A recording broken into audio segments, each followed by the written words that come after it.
PSC tips and ട്രിക്സിലേക്ക് ഏവർക്കും സ്വാഗതം. എന്താണ് മൗലികാവകാശങ്ങൾ? അത് തന്നെ ഒരു ചോദ്യമാണ്. PSC ചോദിച്ചിട്ടുണ്ട്. എന്താ? ഒരു വ്യക്തിക്ക് ഒരു കാരണവശാലും നിഷേധിക്കാൻ പാടില്ലാത്ത അവകാശം ഏതാണ്? മൗലികാവകാശമാണ്. PSC ചോദിച്ചൊരു ചോദ്യമാണ്. ഒരു വ്യക്തിക്ക് ഒരു കാരണവശാലും നിഷേധിക്കാൻ പാടില്ലാത്ത അവകാശം ഏത് എന്ന് ചോദിച്ചു കഴിഞ്ഞാൽ ഏതാ? അത് മൗലിക അവകാശമാണ്. അതുപോലെ തന്നെ ചോദിച്ച മറ്റൊരു ചോദ്യമാണ്, ഒരു പൗരന്റെ അടിസ്ഥാനപരമായ അവകാശം, ഒരു പൗരന്റെ അടിസ്ഥാനപരമായ അവകാശം ഏത് എന്ന് ചോദിച്ചാലും മൗലിക അവകാശമാണ്.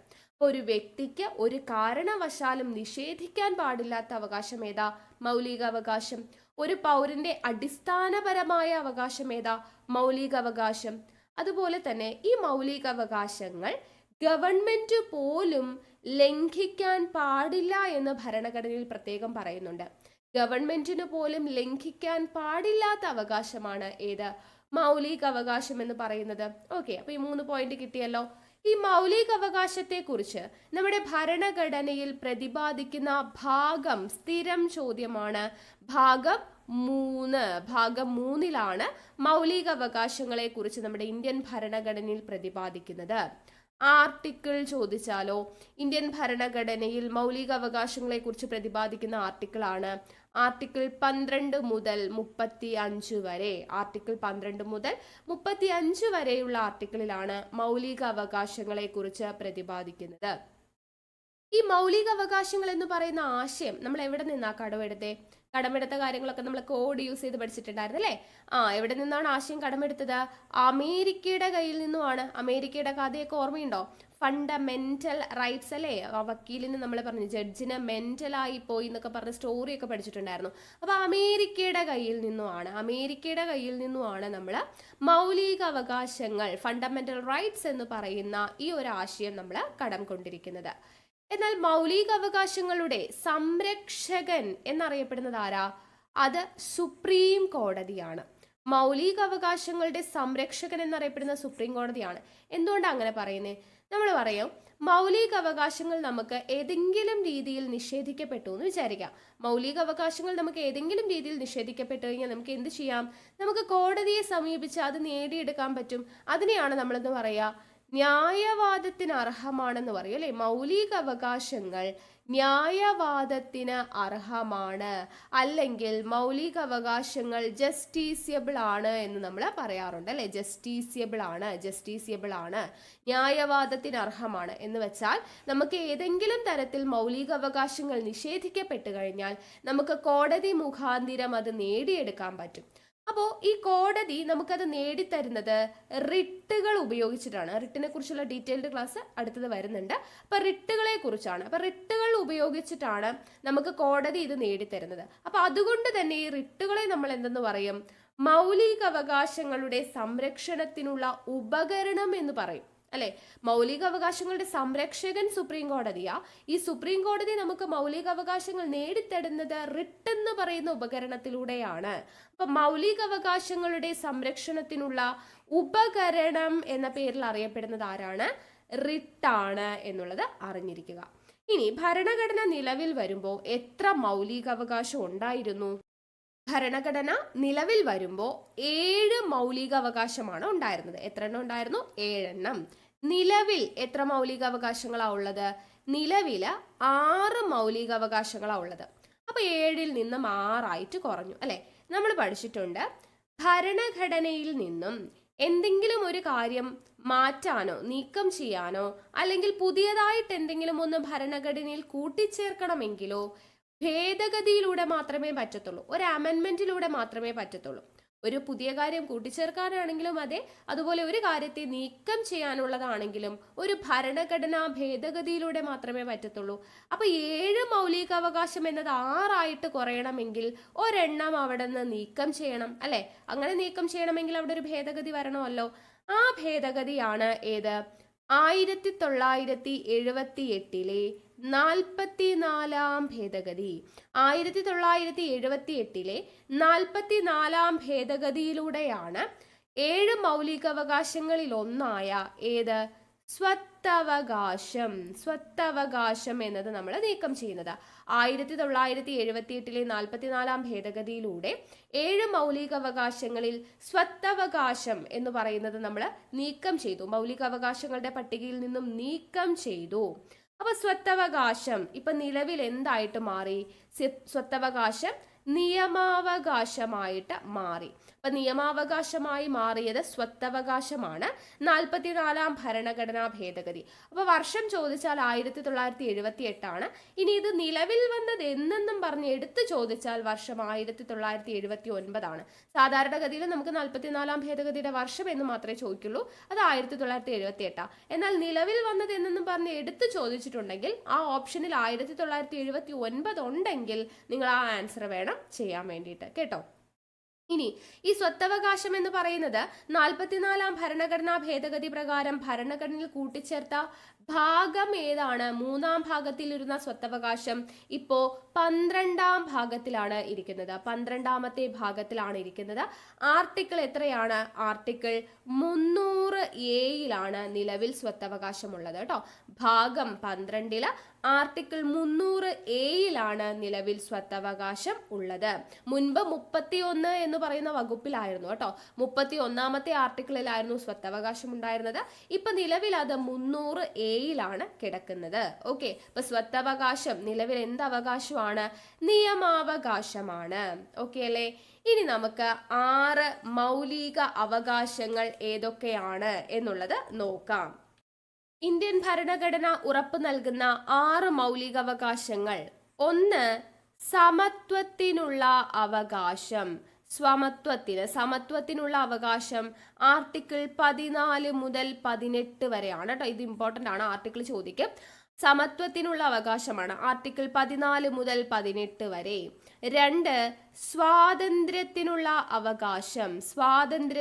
അവകാശമാണ് ആർട്ടിക്കിൾ 19 മുതൽ 22 വരെ സ്വാതന്ത്ര്യത്തിനുള്ള അവകാശം. 3 ചൂഷണത്തിനെതിരായ അവകാശം. ചൂഷണത്തിനെതിരെയുള്ള അവകാശമാണ് ആർട്ടിക്കിൾ 23, 24 ചൂഷണത്തിനെതിരെയുള്ള അവകാശം. 4 മതസ്വാതന്ത്ര്യത്തിനുള്ള അവകാശം ആർട്ടിക്കിൾ 25 മുതൽ 28 വരെയാണ് മതസ്വാതന്ത്ര്യം. ദെൻ 5ാമത്തേത് സാംസ്കാരികവും വിദ്യാഭ്യാസപരവുമായ അവകാശം. 29, 30 ദെൻ 6ാമത്തെ മൗലികാവകാശമാണ് ഭരണഘടനാപരമായ പരിഹാരങ്ങൾക്കുള്ള അവകാശം അല്ലെങ്കിൽ ഭരണഘടനാ പ്രതിവിധികൾക്കുള്ള അവകാശം എന്ന് പറയുന്നത് ആർട്ടിക്കിൾ 32. ഓക്കെ, അപ്പോൾ ഇത്രയുമാണ് 6 മൗലിക അവകാശങ്ങൾ. സമത്വത്തിനുള്ള അവകാശം 14 to 18 ആർട്ടിക്കിൾ. സ്വാതന്ത്ര്യത്തിനുള്ള അവകാശം 19 മുതൽ 22 വരെ. ചൂഷണത്തിനെതിരെയുള്ള അവകാശം 23, 24. മതസ്വാതന്ത്ര്യത്തിനുള്ള അവകാശം 25 മുതൽ 28 വരെ. സാംസ്കാരികവും വിദ്യാഭ്യാസപരവുമായ അവകാശം 29, 30.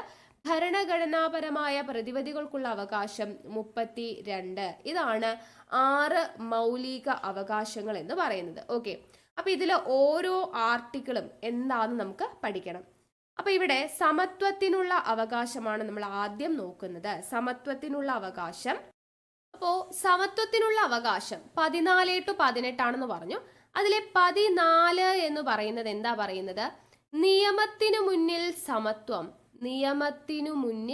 സമത്വം എന്ന് പറയുന്നതാണ് ആർട്ടിക്കിൾ 14 വരുന്നത്. അതുപോലെ നിയമത്തിനു മുന്നിൽ തുല്യ സംരക്ഷണം, നിയമത്തിനു മുന്നിൽ തുല്യ സമത്വം, നിയമത്തിനു മുന്നിൽ തുല്യ സംരക്ഷണം എന്നതാണ് ആർട്ടിക്കിൾ 14 പറയുന്നത്. അപ്പൊ നിയമസമത്വം എന്നതുകൊണ്ട് ഉദ്ദേശിക്കുന്നത് എന്താണ്? ഒരു പൗരനും നിയമത്തിനു മുന്നിൽ പ്രത്യേക പരിഗണന ലഭിക്കില്ല എന്ന് പറയുന്നു. അതുപോലെ തുല്യ സംരക്ഷണം എന്നതുകൊണ്ട് ഉദ്ദേശിക്കുന്നത് ഇന്ത്യയിൽ നിർമ്മിക്കപ്പെടുന്ന നിയമങ്ങൾ എല്ലാ പൗരന്മാരെയും ഒരുപോലെ സംരക്ഷിക്കാം എന്ന് പറയുന്നുണ്ട്. അപ്പോൾ ഈ മൗലിക അവകാശങ്ങൾ എന്ന് പറയുന്നത് ചില മൗലിക അവകാശങ്ങളെല്ലാം പോസിറ്റീവാണ്, ചിലത് നെഗറ്റീവാണ്. അപ്പോൾ നെഗറ്റീവ് എന്ന് പറയുന്നത് എന്താണെന്ന് വെച്ച് കഴിഞ്ഞാൽ കൂടുതലും മൗലിക അവകാശങ്ങളിൽ കൂടുതലും നെഗറ്റീവ് ആശയങ്ങളാണ്. അതായത് നിഷേധാത്മകമാണെന്ന് നമുക്ക് പറയാം. നിഷേധാത്മക സ്വഭാവമുള്ളവയാണ് കൂടുതൽ മൗലിക അവകാശങ്ങളും. നെഗറ്റീവാണ് എന്ന് വെച്ചാൽ സ്റ്റേറ്റ് ചെയ്യാൻ പാടില്ല എന്ന് പറയുന്ന കുറേ അവകാശങ്ങളുണ്ട്. ഇപ്പോൾ ഒരു പൗരനോടും സ്റ്റേറ്റ് വിവേചനം കാണിക്കാൻ പാടില്ല, അല്ലെങ്കിൽ എന്താണ്, നിയമത്തിന് മുന്നിൽ അല്ലെ, നിയമത്തിന് മുന്നിൽ തുല്യ സമത്വം എന്ന് പറയുമ്പോൾ അതെന്താ, അത് നെഗറ്റീവ് ആശയമാണ്. അതായത് നിയമത്തിന് മുന്നിൽ എല്ലാവർക്കും സമത്വം വേണം, അല്ലാതെ ആരോടും എന്ത് ചെയ്യാൻ പാടില്ല, വ്യത്യസ്തമായിട്ട് അല്ലെങ്കിൽ ഒരു പ്രത്യേക പരിഗണന സ്റ്റേറ്റ് ആരോടും ചെയ്യാൻ പാടില്ല എന്നാണ് പറയുന്നത്. അതെന്താ, അതൊരു നെഗറ്റീവാണ്. സ്റ്റേറ്റ് ചെയ്യാൻ പാടില്ല എന്ന് പറയുന്ന കാര്യങ്ങളെല്ലാം നെഗറ്റീവാണ്. അപ്പൊ മൗലിക അവകാശങ്ങളിൽ ഏറ്റവും കൂടുതലുള്ളത് നെഗറ്റീവായിട്ടുള്ള ആശയങ്ങളാണ്, നിഷേധാത്മക സ്വഭാവമാണ്. അപ്പൊ ഇവിടെ നിയമത്തിന് മുന്നിൽ സമത്വം എന്ന് പറയുമ്പോൾ നമ്മൾ പറഞ്ഞു, ഒരു പൗരനും നിയമത്തിന് മുൻപിൽ പ്രത്യേക പരിഗണന സ്റ്റേറ്റ് കൊടുക്കാൻ പാടില്ല എന്ന് പറയുന്നത് കൊണ്ട് അത് നെഗറ്റീവ് സ്വഭാവമാണ്. എന്നാൽ തുല്യ സംരക്ഷണം എന്ന് പറയുന്നത് എന്താ, ഇന്ത്യയിൽ നിർമ്മിക്കപ്പെടുന്ന എല്ലാ നിയമങ്ങളും എല്ലാ പൗരന്മാരെയും തുല്യമായിട്ട് സ്റ്റേറ്റ് സംരക്ഷിക്കണം എന്നാണ് പറയുന്നത്. അപ്പൊ സ്റ്റേറ്റ് സംരക്ഷിക്കണം, സ്റ്റേറ്റ് ചെയ്യേണ്ട കാര്യം പറയുന്നത് കൊണ്ട് ഈ തുല്യ സംരക്ഷണം എന്ന് പറയുന്നത് പോസിറ്റീവ് ആയിട്ടുള്ള മൗലിക അവകാശവും നിയമത്തിന് മുന്നിൽ സമത്വം എന്ന് പറയുന്നത് നെഗറ്റീവ് ആയിട്ടുള്ള മൗലിക അവകാശവുമാണ് എന്ന് നമുക്ക് പറയാം. ഓക്കെ, അപ്പൊ നമ്മൾ പറഞ്ഞു നിയമത്തിന് മുന്നിൽ സമത്വം അല്ലെ. സമത്വം എന്ന് പറയുന്ന ആശയം നമ്മൾ എവിടെ നിന്നാണ് കടമെടുത്തിരിക്കുന്നത്, നമ്മൾ പഠിച്ചിട്ടുണ്ട്, ഫ്രാൻസിന്റെ കയ്യിൽ നിന്നുമാണ് അല്ലെ. നമ്മൾ കഴിഞ്ഞ ക്ലാസ്സിൽ പഠിച്ചു സമത്വം എന്ന് പറയുന്ന ആശയം കടമെടുത്തിരിക്കുന്നത് ഫ്രാൻസിന്റെ കയ്യിലാണ്. പക്ഷേ നിയമത്തിന് മുന്നിൽ സമത്വം, നിയമത്തിന് മുൻപിലുള്ള സമത്വം എന്ന് പറയുന്ന ആശയം നമ്മൾ കടമെടുത്തിരിക്കുന്നത് എവിടെ നിന്നുമാണ്, അത് ബ്രിട്ടന്റെ കയ്യിൽ നിന്നുമാണ് കേട്ടോ. ഓർത്തിരിക്കണേ, സമത്വം എന്ന് പറയുന്ന ആശയം ഫ്രാൻസിന്റെ കയ്യിൽ നിന്നുമാണ് കടമെടുത്തിട്ടുള്ളത്. നിയമത്തിന് മുൻപിലുള്ള സമത്വം എന്ന് പറയുന്നത് ബ്രിട്ടന്റെ കയ്യിൽ നിന്നും എടുത്തിട്ടുള്ളതാണ്. ഇനി തുല്യ സംരക്ഷണം, തുല്യ സംരക്ഷണം എന്ന് പറയുന്ന ആശയം നമ്മൾ കടമെടുത്തിട്ടുള്ളത് USA കയ്യിൽ നിന്നുമാണ്, അമേരിക്കയുടെ കയ്യിൽ നിന്നുമാണ് നമ്മൾ തുല്യ സംരക്ഷണം എന്ന് പറയുന്ന ആശയം കടമെടുത്തിരിക്കുന്നത്. ഇനി ഈ പറയുന്ന എന്താണ് ആർട്ടിക്കിൾ 14 പ്രകാരം സമത്വത്തിനുള്ള, നിയമത്തിന് മുന്നിൽ സമത്വം തുല്യ സംരക്ഷണം എന്ന് പറയുന്ന ഈ ഒരു ആർട്ടിക്കിൾ 14 പ്രകാരം നിയമത്തിന് മുന്നിൽ തുല്യത എന്ന് പറയുന്ന ഭരണഘടനയിൽ നിന്നും ഇളവ് ലഭിക്കുന്ന പദവികൾ ഏത് ചോദിച്ചിട്ടുണ്ട്. ഏതൊക്കെയാ, രാഷ്ട്രപതിക്കും ഗവർണർക്കും ഇളവ് ലഭിക്കാറുണ്ട് കേട്ടോ. ആർട്ടിക്കിൾ 14 പ്രകാരം നിയമത്തിന് മുന്നിൽ സമത്വം എന്ന് പറയുന്നതിൽ നിന്നും ഇളവ് ലഭിക്കുന്ന രണ്ട് പദവി എന്ന് പറയുന്നത് ഏതാണ്, രാഷ്ട്രപതിയും അതുപോലെ തന്നെ ഗവർണറുമാണ്. അടുത്തത് ആർട്ടിക്കിൾ 15 ആണ് കേട്ടോ. ആർട്ടിക്കിൾ 15, ആർട്ടിക്കിൾ 15 പറയുന്നത് എന്താണ്, വിവേചനത്തിൽ നിന്നുള്ള സംരക്ഷണമാണ്. വിവേചനത്തിൽ നിന്നുള്ള സംരക്ഷണം, ആർട്ടിക്കിൾ 15 പറയുന്നത് വിവേചനത്തിൽ നിന്നുള്ള സംരക്ഷണമാണ്. അപ്പൊ എന്തിന്റെയൊക്കെ പേരിലാണ് അല്ലെങ്കിൽ എന്തിന്റെയൊക്കെ ബേസിലാണ് വിവേചനം പാടില്ല എന്ന് പറയുന്നത്, മതം, ഇത് ചോദിച്ചിട്ടുണ്ട് കേട്ടോ. വിവേചനത്തിൽ നിന്നുള്ള സംരക്ഷണം എന്ന് പറയുന്നത് ഏതൊക്കെ വിവേചനം, അതാണ് ചോദിച്ചിട്ടുള്ളത്. മതം, അതുപോലെ ജാതി, വംശം, ലിംഗം, ജന്മസ്ഥലം എന്നിവയുടെ അടിസ്ഥാനത്തിലുള്ള വിവേചനം നിരോധിക്കുന്ന ആർട്ടിക്കിളാണ് ആർട്ടിക്കിൾ 15. മതം, ജാതി, വംശം, ലിംഗം, ജന്മസ്ഥലം എന്നിവയുടെ പേരിലുള്ള വിവേചനം നിരോധിക്കുന്ന ആർട്ടിക്കിളാണ് ആർട്ടിക്കിൾ 15 എന്ന് പറയുന്നത്.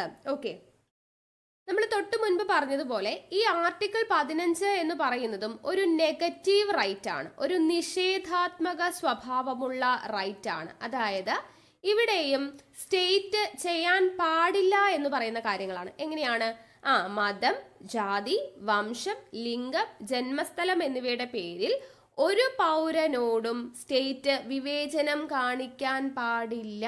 മനസ്സിലായോ?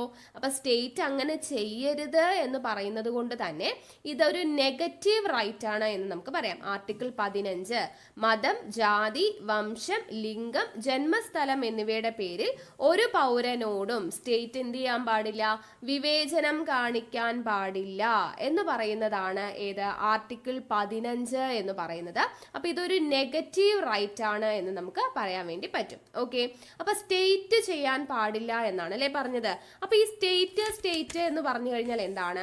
അത് നമുക്കറിയാം, ആർട്ടിക്കിൾ 12 സ്റ്റേറ്റിന്റെ നിർവചനം പറയുന്നുണ്ട്. ഇത് ചോദിച്ചിട്ടുണ്ട് കേട്ടോ PSCക്ക്. ആർട്ടിക്കിൾ 12 നമ്മൾ സ്റ്റേറ്റിന്റെ നിർവചനത്തെ കുറിച്ചാണ് പറയുന്നത്. അപ്പോൾ ആർട്ടിക്കിൾ 12 പ്രകാരം സ്റ്റേറ്റ് എന്ന് പറഞ്ഞാൽ എന്തൊക്കെയാണ് വരുന്നത്? കേന്ദ്ര മന്ത്രിസഭയും അതുപോലെ പാർലമെന്റ് അതുപോലെ സംസ്ഥാന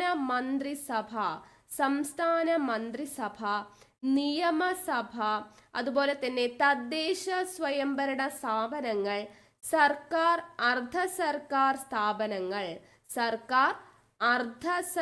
സ്ഥാപനങ്ങൾ, അതുപോലെ തന്നെ സ്റ്റാറ്റ്യൂട്ടറി, നോൺ സ്റ്റാറ്റ്യൂട്ടറി അതോറിറ്റി, ഇങ്ങനെയുള്ള എല്ലാ കാര്യങ്ങളും എന്തിന്റെ അണ്ടറിൽ വരുന്നതാണ്? സ്റ്റേറ്റിന്റെ കീഴിൽ വരുന്നതാണ്. അപ്പോൾ സ്റ്റേറ്റ് എന്ന് പറയുന്ന നിർവചനത്തിന്റെ കീഴിൽ വരുന്നവ ഏതെല്ലാം ചോദിക്കാറുണ്ട്. എന്തൊക്കെ വരും?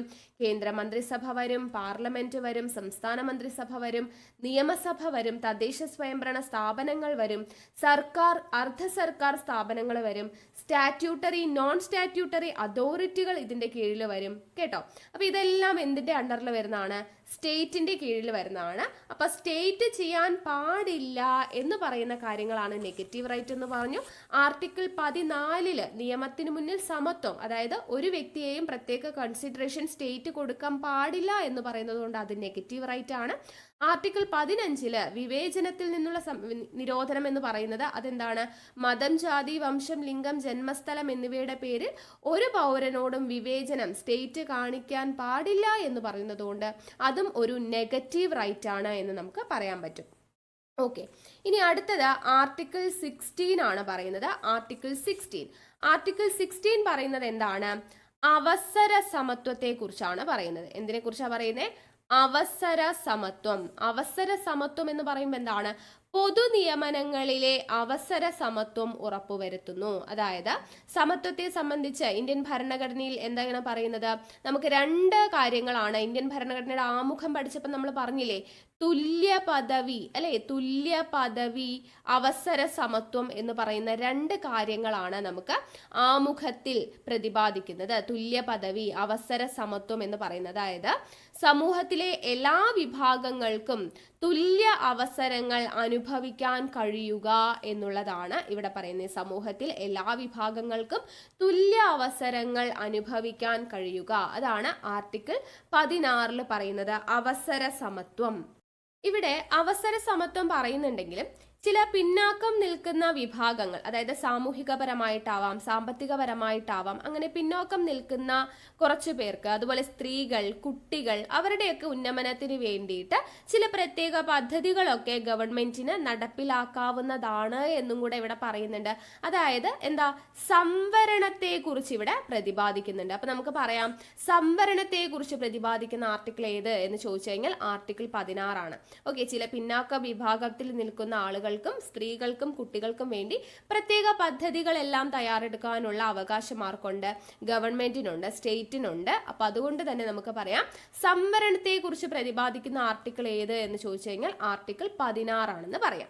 ഇനി ആർട്ടിക്കിൾ 17 ആർട്ടിക്കിൾ 17 എന്താ പറയുന്നത്? അയിത്ത നിർമാർജനവുമായി ബന്ധപ്പെട്ടതാണ് ആർട്ടിക്കിൾ 17. അത് നമുക്കറിയാം. അയിത്ത നിർമാർജനം എന്ന് പറയുന്ന PSCയിൽ സ്ഥിരം ചോദ്യമാണ്. അയിത്താചരണം അല്ലെങ്കിൽ അയിത്ത നിർമാർജനം എന്ന് പറയുന്നത് അല്ലെ. അപ്പോൾ അയിത്ത നിർമാർജനത്തെ കുറിച്ച് നമുക്ക് ചോദിക്കുന്ന ചോദ്യമാണ്, മഹാത്മാഗാന്ധി കീ ജയ് എന്ന മുദ്രാവാക്യത്തോടുകൂടി പാസാക്കിയ ആർട്ടിക്കിൾ. മഹാത്മാഗാന്ധി കീ ജയ് എന്ന് പറയുന്ന മുദ്രാവാക്യത്തോടുകൂടി പാസാക്കിയ ആർട്ടിക്കിൾ ആണ് ആർട്ടിക്കിൾ 17 എന്ന് പറയുന്നത്.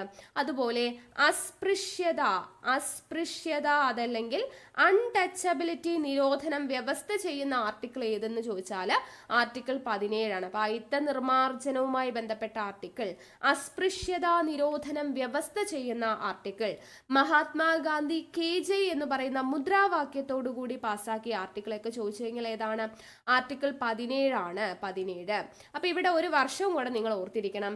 തൊട്ടുകൂടായ്മ നിരോധന നിയമം, അൺടച്ചബിലിറ്റി ഒഫൻസസ് ആക്ട്, തൊട്ടുകൂടായ്മ നിരോധന നിയമം നിലവിൽ വരുന്ന വർഷം 1955 ചോദിച്ചിട്ടുണ്ട് കേട്ടോ. തൊട്ടുകൂടായ്മ നിരോധന നിയമം നിലവിൽ വന്ന വർഷമാണ് 1955 എന്ന് പറയുന്നത്.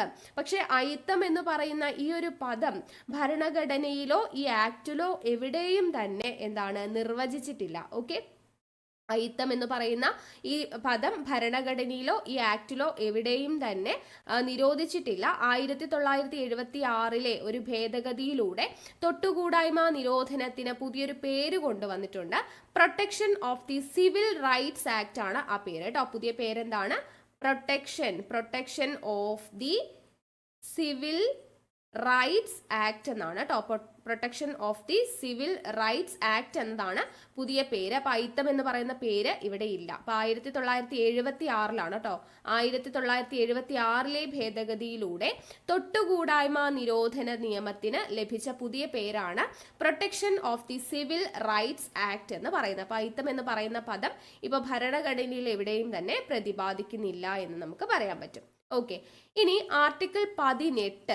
ഓക്കെ, ആർട്ടിക്കിൾ 18 ആണ് പറയുന്നത്. ആർട്ടിക്കിൾ 18 എന്താ പറയുന്നേ? സ്ഥാനപ്പേരുകൾ നിർത്തലാക്കൽ, അല്ലെങ്കിൽ നമുക്ക് ഓർക്കാനായിട്ട് 18 തലക്കെട്ട് അങ്ങനെ ഓർക്കാം അല്ലെ. തലക്കെട്ടുകൾ അല്ലെങ്കിൽ സ്ഥാനപ്പേരുകൾ നിർത്തലാക്കൽ, തലക്കെട്ടുകൾ നിർത്തലാക്കൽ, അതിനെക്കുറിച്ചാണ് ആർട്ടിക്കിൾ 18 പറയുന്നത്. അതായത് ചിലർക്ക് പ്രത്യേക കൺസിഡറേഷൻ കൊടുത്തിട്ട് നമ്മൾ ചില പേരുകളൊക്കെ കൊടുക്കും അല്ലെ. അതായത് നമ്മൾ പണ്ട് കാലത്ത് ഈ രാജാവ്, അതുപോലെ ബഹദൂർ, ജവാൻ എന്നൊക്കെ പറയുന്ന ചില പേരുകളൊക്കെ നൽകാറില്ലേ. അപ്പൊ അങ്ങനെയുള്ള തലക്കെട്ടുകളൊക്കെ നിരോധിച്ചുകൊണ്ടുള്ള ആർട്ടിക്കിളാണ് ആർട്ടിക്കിൾ 18 എന്ന് പറയുന്നത്. പക്ഷെ നമുക്ക് ഈ പറയുന്ന എന്താണ്, ഇപ്പൊ അക്കാഡമിക് പരമായിട്ടുള്ള ചില പദവികൾ അല്ലെങ്കിൽ നമുക്ക് സൈനിക പദവികളൊക്കെ നമുക്ക് തരാറില്ലേ. അങ്ങനെയുള്ള കാര്യങ്ങളൊന്നും കുഴപ്പമില്ല. അതായത് എന്താ, പത്മശ്രീ, പത്മഭൂഷൺ, ഭാരതരത്ന, അങ്ങനെയുള്ളത്, വീർ ചക്ര, അങ്ങനെയുള്ള സംഭവങ്ങളൊക്കെ ഇല്ലേ. അങ്ങനെയുള്ള തലക്കെട്ടുകളൊന്നും പ്രശ്നമല്ല. പക്ഷെ ബാക്കിയുള്ള തലക്കെട്ടുകൾ, അതായത് ഒരു വിവേചനം കാണിക്കുന്ന, ഒരാൾക്ക് പ്രത്യേക പരിഗണന നൽകുന്ന രീതിയിലുള്ള തലക്കെട്ടുകളെല്ലാം നിർത്തലാക്കൽ എന്ന് പറയുന്നതാണ്. അതാണ് ആർട്ടിക്കിൾ 18. അപ്പൊ ഇത് നെഗറ്റീവ് റൈറ്റ് ആണോ പോസിറ്റീവ് റൈറ്റ് ആണോ? നമ്മൾ നേരത്തെ പറഞ്ഞതുപോലെ നെഗറ്റീവ് റൈറ്റ് ആണ്. എന്തുകൊണ്ടാണ്? ഒരാൾക്ക് പ്രത്യേക പരിഗണന നൽകി ആർക്കും ഒരു സ്ഥാനപ്പേരും ഗവൺമെന്റ് കൊടുക്കാൻ പാടില്ല എന്ന് പറയുന്നതാണ് ആർട്ടിക്കിൾ 18. അപ്പൊ അതെന്താ, സ്റ്റേറ്റ് ചെയ്യാൻ പാടില്ല അല്ലെ, ആരോടും പ്രത്യേകമായിട്ട് വിവേചനം ചെയ്യാൻ പാടില്ല എന്നാണ് ഇവിടെ പറയുന്നത്. സോ ഇതൊരു നെഗറ്റീവ് റൈറ്റ് ആണ് എന്ന് നമുക്ക് പറയാൻ വേണ്ടി പറ്റും. ഓക്കെ, ഇനിയിപ്പോ ഏതെങ്കിലും വിദേശ രാജ്യത്ത് നിന്ന് നമുക്ക് ചില ബഹുമതികൾ എന്തെങ്കിലും തരുവാന്ന് വിചാരിക്കാം. അങ്ങനെയാണെങ്കിൽ നമുക്കത് സ്വീകരിക്കാൻ പറ്റുമോ എന്നൊരു ചോദ്യമാണ് വന്നിട്ടുള്ളതെങ്കിൽ നമുക്കത് സ്വീകരിക്കാൻ പറ്റും. പക്ഷെ ആരുടെ അനുമതി വേണം? പ്രസിഡന്റിന്റെ അനുമതി വേണം. ഇപ്പൊ വിദേശ രാജ്യത്ത് നിന്നും എന്തെങ്കിലും ബഹുമതികൾ നമുക്ക് കിട്ടുകയാണെങ്കിൽ അത് പ്രസിഡന്റിന്റെ അനുമതിയോടുകൂടി നമുക്ക് സ്വീകരിക്കാം എന്നുകൂടി ഇതിൽ നമുക്ക് ഓർത്തു വെക്കേണ്ട ഒരു പോയിന്റ് ആണ് കേട്ടോ. അപ്പൊ നമ്മുടെ ആപ്പ് ലോഞ്ച് ചെയ്ത വിവരം എല്ലാവരും അറിഞ്ഞു കാണും. PSC ടിപ്സ് ആൻഡ് ട്രിക്സ് എന്ന പേരിലുള്ള നമ്മുടെ സ്വന്തം ആപ്പാണ്. പ്ലേ സ്റ്റോറിൽ പോയി കഴിഞ്ഞാൽ നിങ്ങൾക്ക് സെർച്ച് ചെയ്ത് കഴിഞ്ഞാൽ ഡൗൺലോഡ് ചെയ്യാൻ പറ്റും. അപ്പൊ നമ്മൾ ഇപ്പോ ലോഞ്ച് ചെയ്തിരിക്കുന്ന പുസ്തകം എന്ന് പറയുന്നത്, ഇ ബുക്ക് എന്ന് പറയുന്നത് PSCയുടെ ഹോട്ട് ടോപ്പിക്സിന്റെ ഇ ബുക്ക് ആണ്. നമ്മളിപ്പോ ക്വസ്റ്റ്യൻ പേപ്പേഴ്സ് ഒക്കെ ഡിസ്കസ് ചെയ്ത് PSC റിപ്പീറ്റഡ്ലി ചോദിക്കുന്ന ടോപ്പിക്സ് കണ്ടെത്തുന്നതാണ് ഹോട്ട് ടോപ്പിക്സ് അല്ലെ. അപ്പൊ അങ്ങനെയുള്ള 136ഓളം ഹോട്ട് ടോപ്പിക്സ് അടങ്ങുന്ന ഇ ബുക്കാണ് നമ്മുടെ ആപ്പിൽ ലോഞ്ച് ചെയ്തിട്ടുള്ളത്. അപ്പോൾ ഇത് വെറും 199 രൂപയ്ക്കാണ്. കുറെ പേര് ഡൗട്ട് ചോദിക്കുന്നുണ്ട് കേട്ടോ, കുറെ എൻക്വയറീസ് വരുന്നുണ്ട്. അപ്പൊ അവർക്ക് വേണ്ടിയിട്ടാണ് നമ്മൾ പറയുന്നത്. അപ്പൊ 199 രൂപയ്ക്കാണ് നമ്മൾ ഈ 136ഓളം ഹോട്ട് ടോപ്പിക്സ് വരുന്ന ഇ ബുക്ക് കൊടുക്കുന്നത്. അപ്പൊ ഈ ബുക്ക് നിങ്ങൾക്ക് ഓൺലൈനായും ഓഫ്ലൈനായും വായിച്ചു പഠിക്കാനുള്ള സൗകര്യമുണ്ട്. കൂടാതെ നിങ്ങൾക്ക് ഓഡിയോ അവൈലബിൾ ആയിരിക്കും. ഓക്കെ, കേട്ടു പഠിക്കാവുന്നതാണ്. ജോലി തിരക്കുകൾക്കിടയിലോ ബസ് യാത്രക്കിടയിലോ ഡ്രൈവിങ്ങിനിടയിലോ ഒക്കെ നിങ്ങൾക്ക് കേട്ടു പഠിക്കാനുള്ള സൗകര്യമുണ്ട്. ഓക്കെ അല്ലേ? അപ്പൊ 199 രൂപയുള്ളൂ. ഇതിനെപ്പറ്റി എന്തെങ്കിലും ഡൗട്ട് ഉണ്ടെന്നുണ്ടെങ്കിൽ, ആപ്പിനെ കുറിച്ചുള്ള ഡൗട്ട്സ് എന്തെങ്കിലും ഉണ്ടെന്നുണ്ടെങ്കിൽ നിങ്ങൾക്ക് ദേ ഈ കാണുന്ന വാട്സ്ആപ്പ് നമ്പറിൽ മെസ്സേജ് ചെയ്ത് ചോദിച്ചാൽ മതി. ഹെൽപ്പ് ആൻഡ് സപ്പോർട്ടിന്റെ നമ്പർ ആണ്. അപ്പൊ ഇതിലേക്ക് മെസ്സേജ് ചെയ്ത് ചോദിച്ചു കഴിഞ്ഞാൽ ഡൗട്ട്സ് എല്ലാം നിങ്ങൾക്ക് ക്ലിയർ ചെയ്ത് തരും കേട്ടോ. ഓക്കെ, പിന്നെ ഇതിന്റെ ഒരു പ്രത്യേകത, നിങ്ങൾ ഈ 199 രൂപ കൊടുത്ത് വാങ്ങിച്ചു കഴിഞ്ഞാലും പിന്നീട് ഇനി നടക്കുന്ന പരീക്ഷകളിലൊക്കെ ആവർത്തിച്ച് ചോദിക്കുന്ന ഹോട്ട് ടോപ്പിക്സ് ഉണ്ടല്ലോ, അത് നമ്മളിവിടെ അപ്ഡേറ്റ് ചെയ്യുന്നതായിരിക്കും. 136 എന്നുള്ള നമ്പേഴ്സ് കൂടും. ഓക്കെ, ഹോട്ട് ടോപ്പിക്സ് ഇനി വീണ്ടും റിപ്പീറ്റഡ്ലി ചോദിക്കുന്ന ടോപ്പിക്സ് പുതിയതായിട്ട് ആഡ് ചെയ്യണം എന്നുണ്ടെങ്കിൽ ഇതിന്റെ കൂടെ ആഡ് ഓൺ ആവും. നിങ്ങൾക്ക് അതിൽ ഉടനെ തന്നെ അപ്ഡേറ്റ് ചെയ്യുന്നതായിരിക്കും. ഓക്കെ അല്ലേ? പിന്നെ കുറെ പേര് iOS അവൈലബിൾ ആണോ എന്ന് ചോദിക്കുന്നുണ്ട്. ഇപ്പൊ നിലവിൽ ആൻഡ്രോയിഡിൽ മാത്രമേ ഉള്ളൂ. iOS എന്നുള്ളത് നിലവിൽ വർക്കിംഗിലാണ് കേട്ടോ. അപ്പൊ അത് ഉടനെ തന്നെ അപ്ഡേറ്റ് ആവും, അത് നിങ്ങളെ അറിയിക്കാം. പിന്നെ നമ്മുടെ ആപ്പില് എല്ലാ സൺഡേ, ഓക്കെ, എല്ലാ ഞായറാഴ്ചയും വൈകുന്നേരം 5 മണിക്ക് നമ്മുടെ യൂട്യൂബിലൂടെ നമ്മൾ പ്രൊവൈഡ് ചെയ്യുന്ന ഹോട്ട് ടോപ്പിക്സിന്റെ ക്ലാസ്സിൽ നിന്നുള്ള ടെസ്റ്റ് നിങ്ങൾക്ക് ഫ്രീ ആയിട്ട് അറ്റൻഡ് ചെയ്യാനുള്ള സൗകര്യം ഉണ്ട്. അപ്പൊ അത് നിങ്ങൾക്ക് ആപ്പ് ഇൻസ്റ്റാൾ ചെയ്ത് കഴിഞ്ഞാൽ ഫ്രീ ടെസ്റ്റ് അറ്റൻഡ് ചെയ്യാൻ പറ്റും. എല്ലാ സൺഡേസും നമ്മൾ അപ്ലോഡ് ചെയ്യും. പിന്നെ എന്ന് വേണമെങ്കിലും നിങ്ങൾക്ക് week 1 week 2 എന്ന് പറഞ്ഞിട്ട് അവിടെ ടെസ്റ്റ് കിടപ്പുണ്ടാവും. അത് നിങ്ങൾക്ക് ചെയ്ത് നോക്കാവുന്നതാണ് കേട്ടോ, ഒരു പരീക്ഷ പോലെ. ക്വിസിൽ തെറ്റിയ സാധനങ്ങൾ ശരിയായിട്ടുണ്ടോ അല്ലെങ്കിൽ തെറ്റിയത് ഏതാണെന്നുള്ളത് അറിയാനുള്ളതും നമ്മൾ വർക്കിങ്ങിലാണ്. അതും ഉടനെ തന്നെ അപ്ഡേറ്റ് ആകും. അപ്പൊ നിങ്ങൾക്ക് നിങ്ങൾ തെറ്റിച്ച ചോദ്യം ഏതാണ്, അതിന്റെ ശരിയുത്തരം എന്താണെന്നുള്ളതും കൂടെ അറിയാനുള്ള ഓപ്ഷനും കൂടെ ഉടനെ തന്നെ വരുന്നതാണ്. ഓക്കെ അല്ലേ? കുറെ പേര് നമുക്ക് എൻക്വയറി ഇങ്ങനെ വന്നുകൊണ്ടിരിക്കുന്നുണ്ട്, ഡൗട്ട്സ് ചോദിക്കുന്നുണ്ട്. അപ്പൊ അവർക്ക് വേണ്ടിയിട്ടാണ് ഇതൊന്ന് പറഞ്ഞത്. വേറെ ഫോണിൽ നിന്ന് ക്യാഷ് അടയ്ക്കാൻ പറ്റും കേട്ടോ, അതർ പേയ്മെന്റ് ഓപ്ഷൻ ഉണ്ട്. അപ്പൊ അതിന്റെ കാര്യങ്ങൾ ഉണ്ടെങ്കിൽ ഈ വാട്സ്ആപ്പ് നമ്പറിൽ ഒന്ന് നിങ്ങൾ മെസ്സേജ് ചെയ്ത് ചോദിച്ചാൽ മതി. അപ്പൊ എങ്ങനെയാണ് അത് പേയ്മെന്റ് ചെയ്യേണ്ടത് എന്നുള്ളത് അവർ നിങ്ങൾക്ക് ക്ലിയർ ആയിട്ട് പറഞ്ഞു തരും. ഓക്കെ അല്ലേ? SCERT ടെക്സ്റ്റ് അടുത്തത് നമ്മുടെ ലോഞ്ച് ചെയ്യാൻ വേണ്ടി പോകുന്ന പുസ്തകം എന്ന് പറയുന്നത് ന്യൂ SCERT ആണ് കേട്ടോ. ന്യൂ SCERT കറണ്ട് അഫയേഴ്സും ആണ്. അപ്പൊ അതിൽ ന്യൂ SCERTയുടെ പുസ്തകം നമ്മൾ കമ്മിങ് സൂൺ എന്ന് ഇട്ടിട്ടുണ്ട്. ഓൺ വർക്കിങ്ങിലാണ്. അപ്പൊ എന്റെ മേൽനോട്ടത്തിൽ തന്നെയാണ് ഈ ന്യൂ SCERTയുടെ പണിയൊക്കെ നടക്കുന്നത്. കുറച്ച് വൈകിയാലും ലേറ്റാ വന്നാലും ലേറ്റസ്റ്റാ വരുവേ എന്ന് പറയുന്നത് പോലെ കുറച്ച് വൈകിയാലും നിങ്ങൾക്ക് നല്ല കണ്ടന്റ് നിങ്ങൾക്ക് തരണം എന്നുള്ളതാണ്. 5 മുതൽ 10 വരെയുള്ള ബേസിക് സയൻസും സോഷ്യൽ സയൻസും ഒരുമിച്ചുള്ള ഒരു ബുക്കായിരിക്കും. പുറത്തുനിന്ന് വാങ്ങിക്കുന്നതിനേക്കാളും ഇതേപോലെ തന്നെ റീസണബിൾ ആയിട്ടുള്ള പ്രൈസിലായിരിക്കും നമ്മൾ നൽകുന്നുണ്ടാവുക. അപ്പൊ അതുകൊണ്ട് എല്ലാവരും വെയിറ്റ് ചെയ്യുക. കുറച്ച് വൈകിയാലും നല്ല വൈകത്തില്ല കേട്ടോ, പെട്ടെന്ന് തന്നെ ഇറക്കും. അപ്പൊ എന്തായാലും ഇറങ്ങുമ്പോൾ നല്ല അടിപൊളിയായിട്ടുള്ള ഒരു ബുക്കായിരിക്കും നിങ്ങൾക്ക് എന്തായാലും കിട്ടുക, കണ്ടന്റ് വൈസ് നോക്കുമ്പോൾ. ഓക്കെ, നമ്മുടെ ക്ലാസ് കാണുന്ന എല്ലാവർക്കും അറിയാം എങ്ങനെയാണ് നമ്മുടെ ക്ലാസ്സും കണ്ടന്റും എന്നുള്ളത്. അതിനനുസരിച്ചിട്ടുള്ള ഒരു ബുക്കായിരിക്കും. അപ്പൊ എല്ലാവരും വെയിറ്റ് ചെയ്ത് കാണാം. ഓക്കെ അല്ലേ? അപ്പൊ പർച്ചേസ് ചെയ്തിട്ടില്ലാത്തവരെ ഹോട്ട് ടോപ്പിക്സിന്റെ ഈ ബുക്ക് പർച്ചേസ് ചെയ്തോളൂ. 199 രൂപയ്ക്ക് തീർച്ചയായിട്ടും വർത്ത് ആയിട്ടുള്ള സാധനമാണ്. അപ്പൊ ഓൾറെഡി പർച്ചേസ് ചെയ്തിട്ടുള്ളവര് നിങ്ങളുടെ കമന്റ്സ് കേട്ടോ, നിങ്ങളുടെ അഭിപ്രായങ്ങൾ ഈ പറയുന്ന ക്ലാസിന്റെ താഴെ ഒന്ന് കമന്റ് ചെയ്യുക. അപ്പൊ പുതുതായിട്ട് വരുന്നവർക്ക് ഈ അഭിപ്രായങ്ങളൊക്കെ നോക്കി റിവ്യൂസ് ഒക്കെ, അതുപോലെ പ്ലേ സ്റ്റോറിൽ റിവ്യൂസ് ഇടുക. അപ്പൊ നിങ്ങൾക്ക് ആ റിവ്യൂസ് ഒക്കെ കണ്ടിട്ട് വാങ്ങിക്കാൻ പറ്റും കേട്ടോ. ഇനി ആർട്ടിക്കിൾ 19 മുതൽ 22 വരെയുള്ള കാര്യങ്ങൾ എന്താണ്? 19 മുതൽ 22 വരെയുള്ള കാര്യങ്ങൾ സ്വാതന്ത്ര്യത്തിനുള്ള അവകാശത്തെക്കുറിച്ചാണ് പറയുന്നത്. സ്വാതന്ത്ര്യത്തിനുള്ള അവകാശത്തെക്കുറിച്ചാണ് നമ്മൾ 19 മുതൽ 22 വരെ പറയുന്നത്.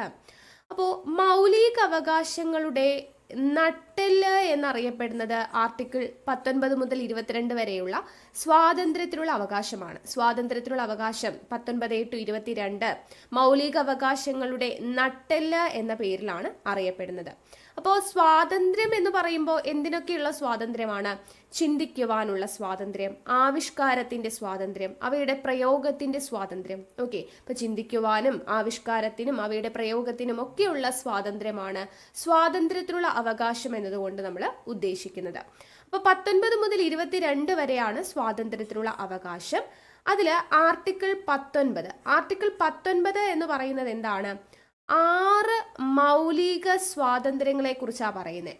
6 മൗലിക സ്വാതന്ത്ര്യങ്ങളെ കുറിച്ച് പ്രതിപാദിക്കുന്ന ആർട്ടിക്കിൾ ഏത് എന്ന് ചോദിച്ചെങ്കിൽ ഏതാണ്? 19 ആണ് അല്ലെ? 19. ഈ 9 ഒന്ന് തിരിച്ചിട്ട് നമുക്ക് 6 എന്ന് എടുക്കാം അല്ലെ? അപ്പൊ 6 മൗലിക സ്വാതന്ത്ര്യങ്ങളെ കുറിച്ച് പ്രതിപാദിക്കുന്നത് ആർട്ടിക്കിൾ 19 ഈ ആർട്ടിക്കിൾ 19 ആണ് പൗരസ്വാതന്ത്ര്യത്തിന്റെ അടിസ്ഥാനം എന്ന പേരിൽ അറിയപ്പെടുന്നത്. പൗരസ്വാതന്ത്ര്യത്തിന്റെ അടിസ്ഥാനം എന്ന പേരിൽ അറിയപ്പെടുന്നത് ആർട്ടിക്കിൾ 19 എന്നുള്ളത് അറിഞ്ഞിരിക്കുക. 6 മൗലിക സ്വാതന്ത്ര്യങ്ങളെ കുറിച്ച് പറയുന്നു. പൗരസ്വാതന്ത്ര്യത്തിന്റെ അടിസ്ഥാനം എന്ന പേരിൽ അറിയപ്പെടുന്നത് ആർട്ടിക്കിൾ 19. അപ്പോൾ ഈ ആർട്ടിക്കിൾ 19 പറഞ്ഞിട്ടുള്ള 6 മൗലിക സ്വാതന്ത്ര്യങ്ങൾ ഏതൊക്കെയാണ്? ഒന്ന് 19(1)(a). 19(1)(a)യിൽ പറയുന്നത് എന്താണ്? സംസാരത്തിനും ആശയപ്രകടനത്തിനുമുള്ള സ്വാതന്ത്ര്യം. എന്തിനൊക്കെയാ? സംസാരത്തിനും ആശയപ്രകടനത്തിനുമുള്ള സ്വാതന്ത്ര്യമാണ് 19(1)(a) പറയുന്നത്. ദെൻ 19(1)(b) പറയുന്നത് എന്തിനെ കുറിച്ചാണെന്ന് ചോദിച്ചാൽ നിരായുധരായി സമാധാനപരമായി ഒത്തുചേരാനുള്ള സ്വാതന്ത്ര്യം. ഒത്തുചേരാനുള്ള സ്വാതന്ത്ര്യം എന്ന് പറയുമ്പോൾ എങ്ങനെ ഒത്തുചേരാനാണ്? നിരായുധരായി സമാധാനപരമായി ഒത്തുചേരുന്നതിനുള്ള സ്വാതന്ത്ര്യം. ദെൻ 19(1)(c) പറയുന്നത് എന്താ? സംഘടനകളും പ്രസ്ഥാനങ്ങളും രൂപവൽക്കരിക്കുന്നതിനുള്ള സ്വാതന്ത്ര്യം. സംഘടനകളും പ്രസ്ഥാനങ്ങളും രൂപവൽക്കരിക്കുന്നതിനുള്ള സ്വാതന്ത്ര്യമാണ് 19(1)(c) പറയുന്നേ. 19(1)(d) പ്രതിപാദിക്കുന്നത് ഇന്ത്യയിലുടനീളം സഞ്ചരിക്കുവാനുള്ള സ്വാതന്ത്ര്യം. ഇന്ത്യയിലുടനീളം സഞ്ചരിക്കുവാനുള്ള സ്വാതന്ത്ര്യമാണ് 19(1)(d). ദെൻ 19(1)(e) പറയുന്നത് എന്താണ്? 19(1)(e) പറയുന്നത് ഇന്ത്യയിൽ എവിടെയും താമസിക്കുന്നതിനുള്ള സ്വാതന്ത്ര്യം. ഇന്ത്യയിൽ എവിടെയും താമസിക്കുന്നതിനുള്ള സ്വാതന്ത്ര്യം. ദെൻ 19(1)(g) ആണ് പറയുന്നത് കേട്ടോ. G ആണ്, F ഇല്ല. സ്വത്തവകാശവുമായി ബന്ധപ്പെട്ട കാര്യങ്ങളായിരുന്നു, അത് നമ്മൾ അവിടെ നിന്ന് എടുത്തു മാറ്റിയിട്ടുണ്ട്. അപ്പൊ 19(1)(g) എന്തിനെ കുറിച്ചാണ് പറയുന്നത്? ഇഷ്ടമുള്ള ജോലി ചെയ്യുന്നതിനും സ്വന്തമായി വ്യവസായം, അതുപോലെ കച്ചവടം എന്നിവ തുടങ്ങുന്നതിനുമുള്ള അവകാശത്തെക്കുറിച്ചാണ്, സ്വാതന്ത്ര്യത്തെക്കുറിച്ചാണ് 19(1)(g) പറയുന്നത്. അപ്പൊ ഇതാണ് നമ്മുടെ 6 മൗലിക സ്വാതന്ത്ര്യങ്ങൾ. എന്തൊക്കെയാണ്? 19(1)(a) എന്താ പറയുന്നേ? കൂടെ പറഞ്ഞോളൂ. സംസാരത്തിനും ആശയപ്രകടനത്തിനുമുള്ള സ്വാതന്ത്ര്യം.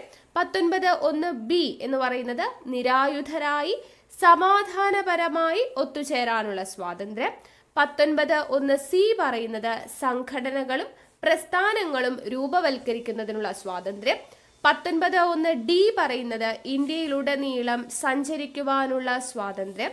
ദെൻ 19(1)(e) എന്ന് പറയുന്നത് ഇന്ത്യയിൽ എവിടെയും താമസിക്കുന്നതിനുള്ള സ്വാതന്ത്ര്യം.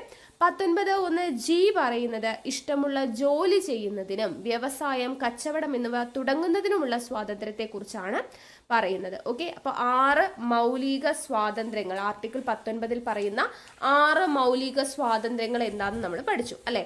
അപ്പൊ ഇതില് ഈ 19(1)(a) നമ്മൾ പറഞ്ഞല്ലേ, സംസാരത്തിനും ആശയപ്രകടനത്തിനുമുള്ള സ്വാതന്ത്ര്യം എന്ന് പറഞ്ഞു. അപ്പൊ അവിടെ ഈ ആശയ സ്വാതന്ത്ര്യം അല്ലെങ്കിൽ ആശയപ്രകടനത്തിനുള്ള സ്വാതന്ത്ര്യം എന്ന് പറയുന്നതിൽ 19(1)(a)യിൽ പറയുന്ന സ്വാതന്ത്ര്യങ്ങളുടെ കീഴിൽ എന്തൊക്കെ കാര്യങ്ങളാണ് വരുന്നത്? ചിലപ്പോൾ PSC ചോദിക്കാം. അപ്പൊ അവിടെ നിങ്ങൾ ഓർത്തിരിക്കുക, മാധ്യമ സ്വാതന്ത്ര്യം. മാധ്യമങ്ങൾ എന്താ ചെയ്യുന്നത്? അവരുടെ അഭിപ്രായങ്ങൾ, ആശയങ്ങളൊക്കെ പ്രകടിപ്പിക്കുകയാണ് ചെയ്യുന്നത് അല്ലെ, മാധ്യമങ്ങൾ വഴി. മാധ്യമ സ്വാതന്ത്ര്യം അല്ലെങ്കിൽ പത്രസ്വാതന്ത്ര്യം എന്നൊക്കെ നമുക്ക് പറയാം. പത്രസ്വാതന്ത്ര്യം, മാധ്യമ സ്വാതന്ത്ര്യം, ഇതെല്ലാം 19(1)(a)യിൽ അഭിപ്രായ പ്രകടനത്തിനുള്ള സ്വാതന്ത്ര്യത്തിൽ വരുന്നതാണ്. അതുപോലെ അവരവരുടെ കാഴ്ചപ്പാടുകൾ പ്രചരിപ്പിക്കാനുള്ള സ്വാതന്ത്ര്യം. കാഴ്ചപ്പാടുകൾ പ്രചരിപ്പിക്കാനുള്ള സ്വാതന്ത്ര്യം 19(1)(a)യിൽ വരുന്നതാണ്. അതുപോലെ വാണിജ്യ പരസ്യങ്ങൾ ചെയ്യാറില്ലേ, അതും എന്താണ്? അവരുടെ ആശയം നമ്മളോട് കൺവേ ചെയ്യുകയാണ് അല്ലെ, വാണിജ്യ പരസ്യങ്ങളിലൂടെ. അപ്പൊ വാണിജ്യ പരസ്യങ്ങൾ പ്രചരിപ്പിക്കുന്നതിനുള്ള അല്ലെങ്കിൽ അതിനുള്ള സ്വാതന്ത്ര്യം. ദെൻ ടെലിഫോൺ സംഭാഷണം ചോർത്താതിരിക്കുവാനുള്ള അവകാശം. ടെലിഫോൺ സംഭാഷണം നമ്മൾ ഒരാളോട് ടെലിഫോണിൽ സംസാരിക്കുന്ന സമയത്ത് അത് ചോർത്താതിരിക്കുവാനുള്ള അവകാശം 19(1)(a)യുടെ കീഴിൽ വരുന്നതാണ്. അതുപോലെ തന്നെ ഏതൊരു രാഷ്ട്രീയ പാർട്ടിയും നടത്തുന്ന ബന്ദായിക്കോട്ടെ അതിനെതിരെയുള്ള അവകാശം, ബന്ദിനെതിരെയുള്ള അവകാശം. അതുപോലെ നമുക്ക് അഭിപ്രായ പ്രകടനം അല്ലെങ്കിൽ ആശയ പ്രകടനം എന്ന് പറയുമ്പോൾ എന്തെങ്കിലും കാര്യങ്ങൾ പറയുക മാത്രമല്ല, ചിലതൊക്കെ പറയാതിരിക്കാനുള്ള അല്ലെങ്കിൽ ചിലതിനു മുൻപിൽ നമുക്ക് നിശബ്ദത പാലിക്കുവാനുള്ള അവകാശം എന്ന് പറയുന്നതും 19(1)(a)യിൽ പറയുന്നതാണ് അല്ലെ. അഭിപ്രായ പ്രകടനം എന്ന് പറയുമ്പോൾ ചില സ്ഥലങ്ങളിൽ നമുക്ക് എന്തെങ്കിലുമൊക്കെ പറയേണ്ടി വരും, ചില സ്ഥലങ്ങളിൽ നമുക്ക് എന്താണ്, നിശബ്ദത പാലിക്കേണ്ടി വരും. അതും എന്താ, ഒരാശയം കൺവേ ചെയ്യും അല്ലെ. അപ്പൊ ആശയ പ്രകടനത്തിന് സ്വാതന്ത്ര്യത്തിന് അല്ലെങ്കിൽ അഭിപ്രായ പ്രകടനത്തിനുള്ള സ്വാതന്ത്ര്യം എന്ന് പറയുന്നതിൽ നിശബ്ദത പാലിക്കാനുള്ള സ്വാതന്ത്ര്യം വരും. ദെൻ അതുപോലെ തന്നെ ദേശീയ പതാക ഉയർത്തുവാനുള്ള അവകാശം. ദേശീയ പതാക ഉയർത്തുക എന്ന് പറയുന്നത് നമ്മൾ നമ്മുടെ രാജ്യത്തോട് അല്ലെ നമ്മൾക്കുള്ള എന്താണ് ബഹുമാനവും അതിന്റെ കാര്യങ്ങളും അങ്ങനെയുള്ള ഒരു ആശയം തന്നെയാണ് കൺവേ ചെയ്യുന്നത് അല്ലെ. നമ്മൾ ഏത് രാജ്യക്കാരനാണ് അല്ലെങ്കിൽ നമുക്ക് ദേശത്തോടുള്ള സ്നേഹം അതെല്ലാം നമുക്ക് പ്രകടിപ്പിക്കുന്ന റെസ്പെക്ട് ഇതെല്ലാം പ്രകടിപ്പിക്കുന്നതിനുള്ള ഒരു കാര്യമാണ് ദേശീയ പതാക ഉയർത്തുക. അപ്പൊ ദേശീയ പതാക ഉയർത്തുന്നതിനുള്ള അവകാശം ഇതെല്ലാം 19(1)(a)യുടെ കീഴിൽ വരുന്നതാണ്. അതുപോലെ തന്നെ സർക്കാരിന്റെ പ്രവർത്തനങ്ങളെ കുറിച്ച് അറിയുവാനുള്ള അവകാശം. സർക്കാരിന്റെ പ്രവർത്തനങ്ങൾ അവരെന്തൊക്കെ കാര്യങ്ങളാണ് ചെയ്യുന്നത് ഇതെല്ലാം അറിയുവാനുള്ള അവകാശം. അപ്പൊ അറിയുവാനുള്ള അവകാശം എന്ന് പറയുന്ന സമയത്ത് നമുക്ക് ഇവിടെ ഇൻഡയറക്റ്റ് ആയിട്ട് പറയാവുന്ന ഒരു കാര്യമാണ് വിവരാവകാശ കമ്മീഷൻ ഫോം ചെയ്യാനായിട്ട് പ്രചോദനമായ പരോക്ഷമായിട്ടാണ് കേട്ടോ. പരോക്ഷമായി ആ വേർഡ് ഇമ്പോർട്ടൻ്റ് ആണ്. കാരണം ഇന്ത്യൻ ഭരണഘടനയിൽ എവിടെയും തന്നെ വിവരാവകാശത്തെക്കുറിച്ചോ വിവരാവകാശ കമ്മീഷനെ കുറിച്ചോ നമ്മൾ പറയുന്നില്ല. ഇന്ത്യൻ ഭരണഘടനയിൽ എവിടെയും പ്രതിപാദിക്കുന്നില്ല. പക്ഷെ നമ്മളിപ്പോൾ പറഞ്ഞു നമുക്ക് ഒരാൾ അഭിപ്രായം പറയുക അല്ലെങ്കിൽ ഒരാൾ സംസാരിക്കുക എന്ന് പറയുമ്പോൾ നമ്മൾ അതിലൂടെ കുറേ കാര്യങ്ങൾ അറിയുകയാണ് അല്ലേ. അപ്പം അറിയാനുള്ള അവകാശം എന്ന് പറയുന്നത് ഇൻഡയറക്റ്റ് ആയിട്ട്. അപ്പോൾ പരോക്ഷമായി വിവരാവകാശ കമ്മീഷൻ രൂപം കൊള്ളാൻ പ്രചോദനമായ ആർട്ടിക്കിൾ ഏത് എന്ന് ചോദിച്ചു കഴിഞ്ഞാൽ ഏതാണ്? 19(1)(a) ആണ് എന്ന് നമുക്ക് പറയാം. അപ്പൊ ഇത്രയും കാര്യങ്ങൾ 19(1)(a)യുമായി ബന്ധപ്പെട്ട് ജസ്റ്റ് ഒന്ന് അറിഞ്ഞിരിക്കാം. അതേപോലെ തന്നെ പിന്നെ 19(1)(c) നമ്മൾ പറഞ്ഞല്ലേ. 19(1)(c) നമ്മൾ എന്താ പറഞ്ഞത്? സംഘടനാ സ്വാതന്ത്ര്യമാണ് അല്ലെ. സംഘടനാ സ്വാതന്ത്ര്യമാണ് നമ്മൾ പറഞ്ഞത്. 19(1)(c)യിൽ സംഘടനാ സ്വാതന്ത്ര്യം. അവിടെ നിങ്ങൾ ഓർത്തു വെക്കേണ്ട ഇമ്പോർട്ടൻ്റ് ആയിട്ടുള്ള ഒരു കാര്യം സഹകരണ സംഘങ്ങളുടെ രൂപീകരണത്തെ കുറിച്ച് പ്രതിപാദിക്കുന്ന ആർട്ടിക്കിളാണ് കേട്ടോ. സഹകരണ സംഘങ്ങളുടെ രൂപീകരണത്തെ കുറിച്ച് പ്രതിപാദിക്കുന്ന ആർട്ടിക്കിളാണ് 19(1)(c) എന്ന് പറയുന്നത്.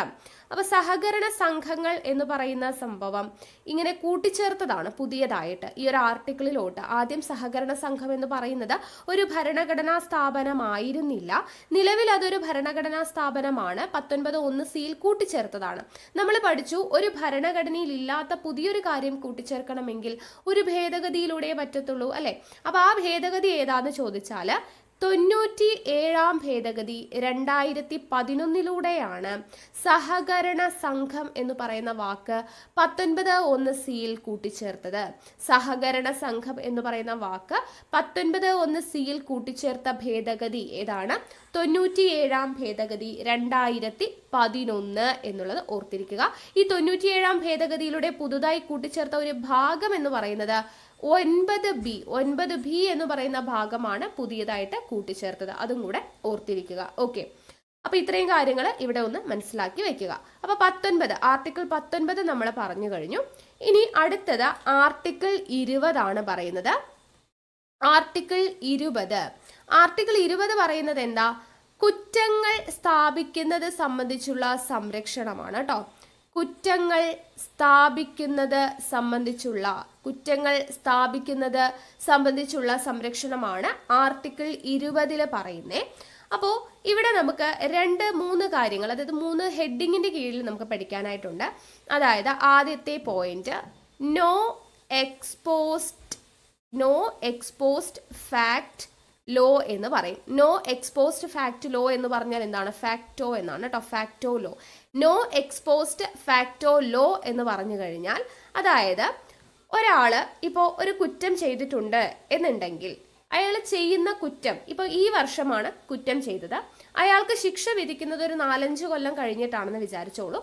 അയാൾ കുറ്റം ചെയ്ത സമയത്തെ നിയമങ്ങൾ അനുസരിച്ചിട്ടുള്ള ശിക്ഷയായിരിക്കണം അയാൾക്ക് നൽകേണ്ടത്. അല്ലാതെ ഏത് സമയത്താണോ ശിക്ഷ വിധിക്കുന്നത് ആ സമയത്തുള്ള നിയമം അനുസരിച്ചിട്ടല്ല. കുറ്റം ചെയ്ത സമയത്തെ നിയമമനുസരിച്ച് വേണം ഒരാളെ നമ്മൾ എന്ത് ചെയ്യാൻ? ഒരു കുറ്റത്തിന് വേണ്ടി വിചാരണ ചെയ്യാൻ അല്ലെങ്കിൽ ശിക്ഷിക്കാൻ എന്ന് പറയുന്നത്. ഏത് സമയത്താണോ അയാൾ കുറ്റം ചെയ്തത് ആ സമയത്തെ നിയമമനുസരിച്ചിട്ടുള്ള ശിക്ഷകളും വിചാരണ രീതികളുമായിരിക്കണം അയാൾക്ക് കൊടുക്കേണ്ടത്. അതാണ് ഒന്നാമത്തെ point, no ex post facto law എന്ന് പറയുന്നത്. ഇനി രണ്ടാമത്തെ കാര്യം മുൻകാല പ്രാബല്യത്തോടെ ക്രിമിനൽ നിയമങ്ങൾ പാസാക്കാൻ പാടില്ല. ഓക്കെ, മുൻകാല പ്രാബല്യത്തോടെ ക്രിമിനൽ നിയമങ്ങൾ പാസാക്കാൻ പാടില്ല എന്ന് പറയുന്നതും ഈ നോ എക്സ്പോസ്റ്റ് ഫാക്ടോ ലോയുടെ കീഴിൽ വരുന്നതാണ്. അതുപോലെ തന്നെ നിലവിലുള്ള നിയമം ലംഘിക്കുന്ന ആളാണ് കുറ്റവാളി. നിലവിൽ ഏതാണോ നിയമം, അല്ലെ, ഇപ്പൊ നിലവിലുള്ള നിയമം ഏതാണോ അതിനെ ലംഘിക്കുന്ന ആളെയാണ് നമ്മൾ കുറ്റവാളിയായിട്ട് കരുതുന്നത്. ഈ പറയുന്ന 3 കാര്യങ്ങളാണ് നോ എക്സ്പോസ്റ്റ് ഫാക്ടോ ലോയുടെ കീഴിൽ വരുന്നത്. എന്തൊക്കെ 3 കാര്യങ്ങൾ? ഒന്ന് പറഞ്ഞു, ഒരാൾ കുറ്റം ചെയ്തിട്ടുണ്ടെങ്കിൽ അയാൾ വിചാരണ ചെയ്യുന്നത് കുറ്റം ചെയ്ത സമയത്തെ നിയമങ്ങൾ അനുസരിച്ചിട്ടായിരിക്കണം എന്ന് പറഞ്ഞു. അടുത്തത്, മുൻകാല പ്രാബല്യത്തോടെ ക്രിമിനൽ നിയമങ്ങൾ പാസാക്കാൻ പാടില്ല. നിലവിലുള്ള നിയമത്തെ ലംഘിക്കുന്നയാളെയാണ് നമ്മൾ കുറ്റവാളി എന്ന ഗണത്തിൽ പെടുത്തുന്നത്.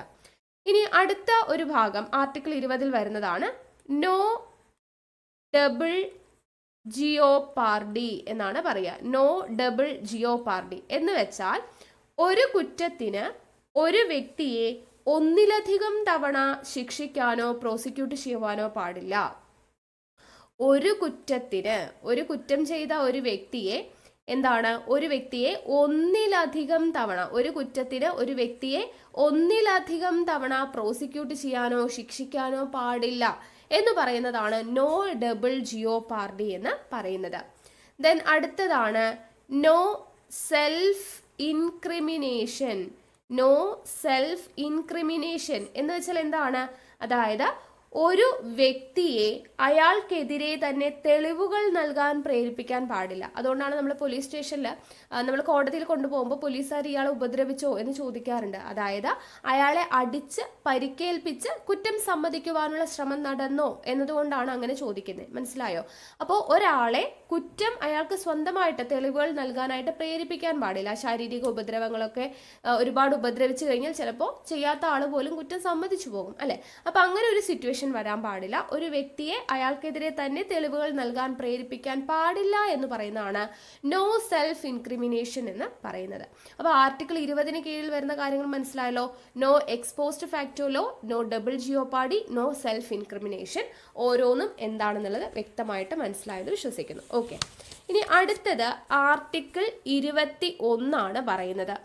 ആർട്ടിക്കിൾ 21 പറയുന്നത് എന്താ? ജീവിക്കുന്നതിനും വ്യക്തി സ്വാതന്ത്ര്യത്തിനുമുള്ള അവകാശം. ജീവിക്കുന്നതിനും വ്യക്തി സ്വാതന്ത്ര്യത്തിനുമുള്ള അവകാശത്തെ കുറിച്ചാണ് ആർട്ടിക്കിൾ 21 പറയുന്നത്. ഈ ആർട്ടിക്കിൾ 21 മൗലിക അവകാശങ്ങളുടെ അടിത്തറ എന്ന പേരിൽ അറിയപ്പെടുന്നത്. മൗലിക അവകാശങ്ങളുടെ അടിത്തറ എന്ന പേരിൽ അറിയപ്പെടുന്നത് ആർട്ടിക്കിൾ 21. അപ്പൊ ജീവിക്കുന്നതിനും വ്യക്തി സ്വാതന്ത്ര്യത്തിനുള്ള അവകാശം എന്ന് പറഞ്ഞു. ജീവിക്കുക എന്ന് പറയുമ്പോൾ എങ്ങനെ ജീവിക്കുന്നതാണ്?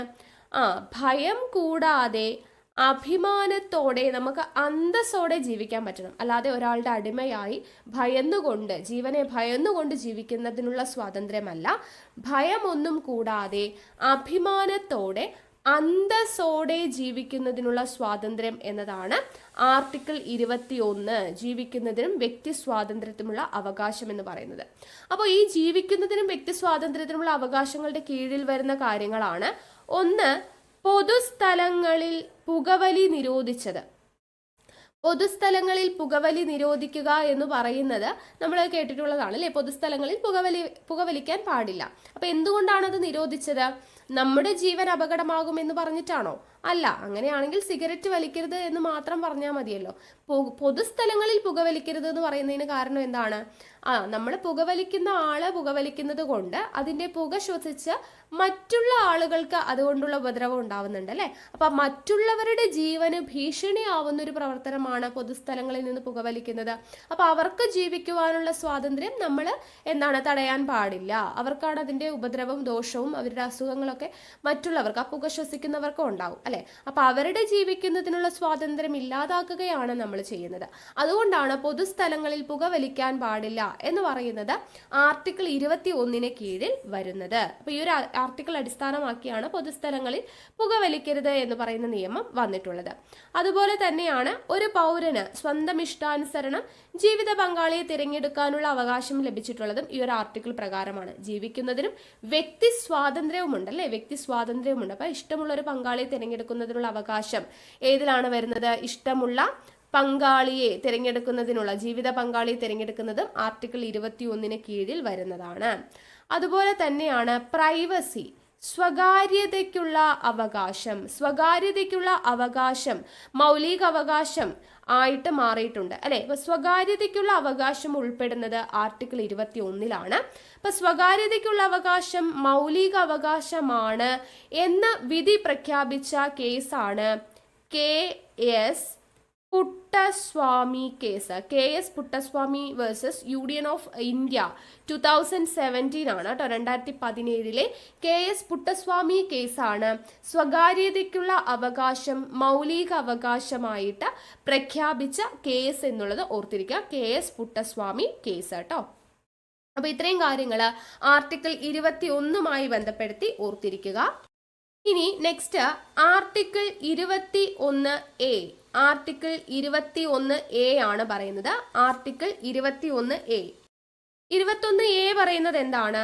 6 മുതൽ 14 വയസ്സ് വരെയുള്ള കുട്ടികൾക്ക് സൗജന്യവും വിദ്യാഭ്യാസം അല്ലെ, സൗജന്യവുമായിട്ടുള്ള വിദ്യാഭ്യാസം നൽകണമെന്ന് നിഷ്കർഷിക്കുന്നതാണ് ആർട്ടിക്കിൾ 21A.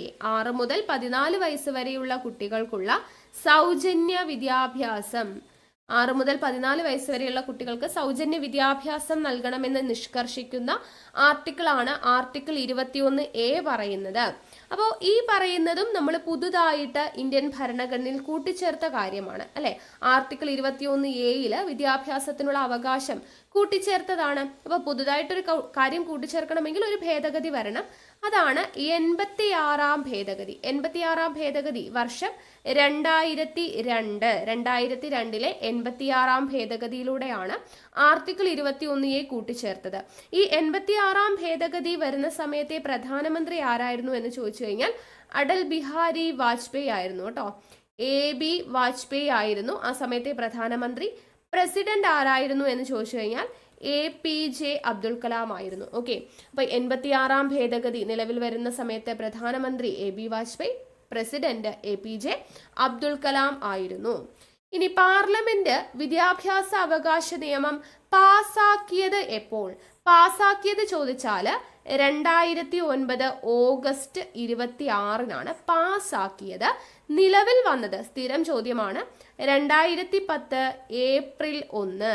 2010 ഏപ്രിൽ 1 വിദ്യാഭ്യാസ അവകാശ നിയമം നിലവിൽ വരുന്നത്. പാസാക്കിയത് 2009 ഓഗസ്റ്റ് 26. ഓക്കെ അല്ലേ? അപ്പൊ ഇത്രയും കാര്യങ്ങൾ ആർട്ടിക്കിൾ 21A ബന്ധപ്പെടുത്തി അറിഞ്ഞിരിക്കുക. ഇനി അടുത്തത് ആർട്ടിക്കിൾ 22. ആർട്ടിക്കിൾ 22 പറയുന്നത് എന്താണ്? അന്യായമായ അറസ്റ്റിനും തടങ്കലിൽ വയ്ക്കുന്നതിനെതിരെയുള്ള അവകാശം. അന്യായമായ അറസ്റ്റിനും തടങ്കലിൽ വെക്കുന്നതിനെതിരെയുള്ള അവകാശത്തെയാണ് ആർട്ടിക്കിൾ 22 പ്രതിപാദിക്കുന്നത്. അപ്പൊ അറസ്റ്റ് എന്നൊക്കെ പറയുമ്പോൾ നമുക്കറിയാം, നമ്മൾ 2 കൈയിലും വിലങ്ങൊക്കെ ഇടും അല്ലെ. അപ്പൊ 22 കൈയിലും വിലങ്ങൊക്കെ ഇട്ടിട്ടാണ് നമ്മൾ അറസ്റ്റ് ചെയ്യുക. ആ രീതിയിൽ ഓർത്താൽ മതി. അപ്പൊ ആർട്ടിക്കിൾ 22 അന്യായമായ അറസ്റ്റിനും തടങ്കലിൽ വെക്കുന്നതിനെതിരെയുമുള്ള അവകാശത്തെ കുറിച്ച് പറയുന്നത്. ഓക്കെ, അപ്പൊ ഇവിടെ പറയുന്ന 1-2 പോയിന്റ് ഉണ്ട്. അതായത് അറസ്റ്റ് ചെയ്യപ്പെടുന്ന ഒരു വ്യക്തിക്ക് അറസ്റ്റിന്റെ കാരണം അറിയുവാനുള്ള അവകാശമുണ്ട്. അപ്പൊ അന്യായമായ അറസ്റ്റ് എന്ന് പറയുമ്പോൾ നമുക്ക് എന്താണ്, അതിന് എതിരെയുള്ള അവകാശമാണ് പറയുന്നത്. അപ്പോൾ ഒരാളെ അറസ്റ്റ് ചെയ്യാൻ പോവാണ്. ഇപ്പൊ നമ്മൾ സിനിമയിലൊക്കെ കാണുന്നത് പോലെ കുറച്ച് പോലീസുകാർ വന്നു, യു ആർ അണ്ടർ അറസ്റ്റ് എന്ന് പറഞ്ഞിട്ട് ആളെ ജീപ്പിൽ കയറ്റി കൊണ്ടുപോകുന്നു. അങ്ങനെയൊന്നും ചെയ്യാൻ പറ്റത്തില്ല. ഒരാളെ നമ്മൾ അറസ്റ്റ് ചെയ്യണമെന്നുണ്ടെങ്കിൽ നമ്മൾ പറയില്ലേ, ഇപ്പോഴത്തെ മൂവീസിലൊക്കെ ആണെങ്കിൽ കാണാം, ഒരാളെ അറസ്റ്റ് ചെയ്യാൻ വരുമ്പോൾ ഹീറോ ചോദിക്കും വാറന്റ് ഉണ്ടോ കയ്യിൽ അല്ലെ, എന്താണ് ഈ വാറന്റ്? ഈ ആളെ എന്തിനാണ് നമ്മൾ അറസ്റ്റ് ചെയ്യുന്നത് എന്നുള്ളത് അയാളെ ബോധ്യപ്പെടുത്തണം.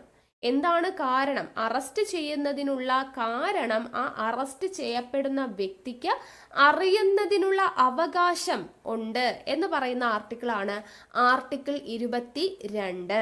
ഓക്കെ, ഇനി രണ്ടാമത്തെ പോയിന്റ്, ഒരാളെ നമ്മൾ അറസ്റ്റ് ചെയ്തു എന്ന് വിചാരിക്കാം. എത്ര മണിക്കൂറിനുള്ളിൽ കോടതിയിൽ ഹാജരാക്കണം?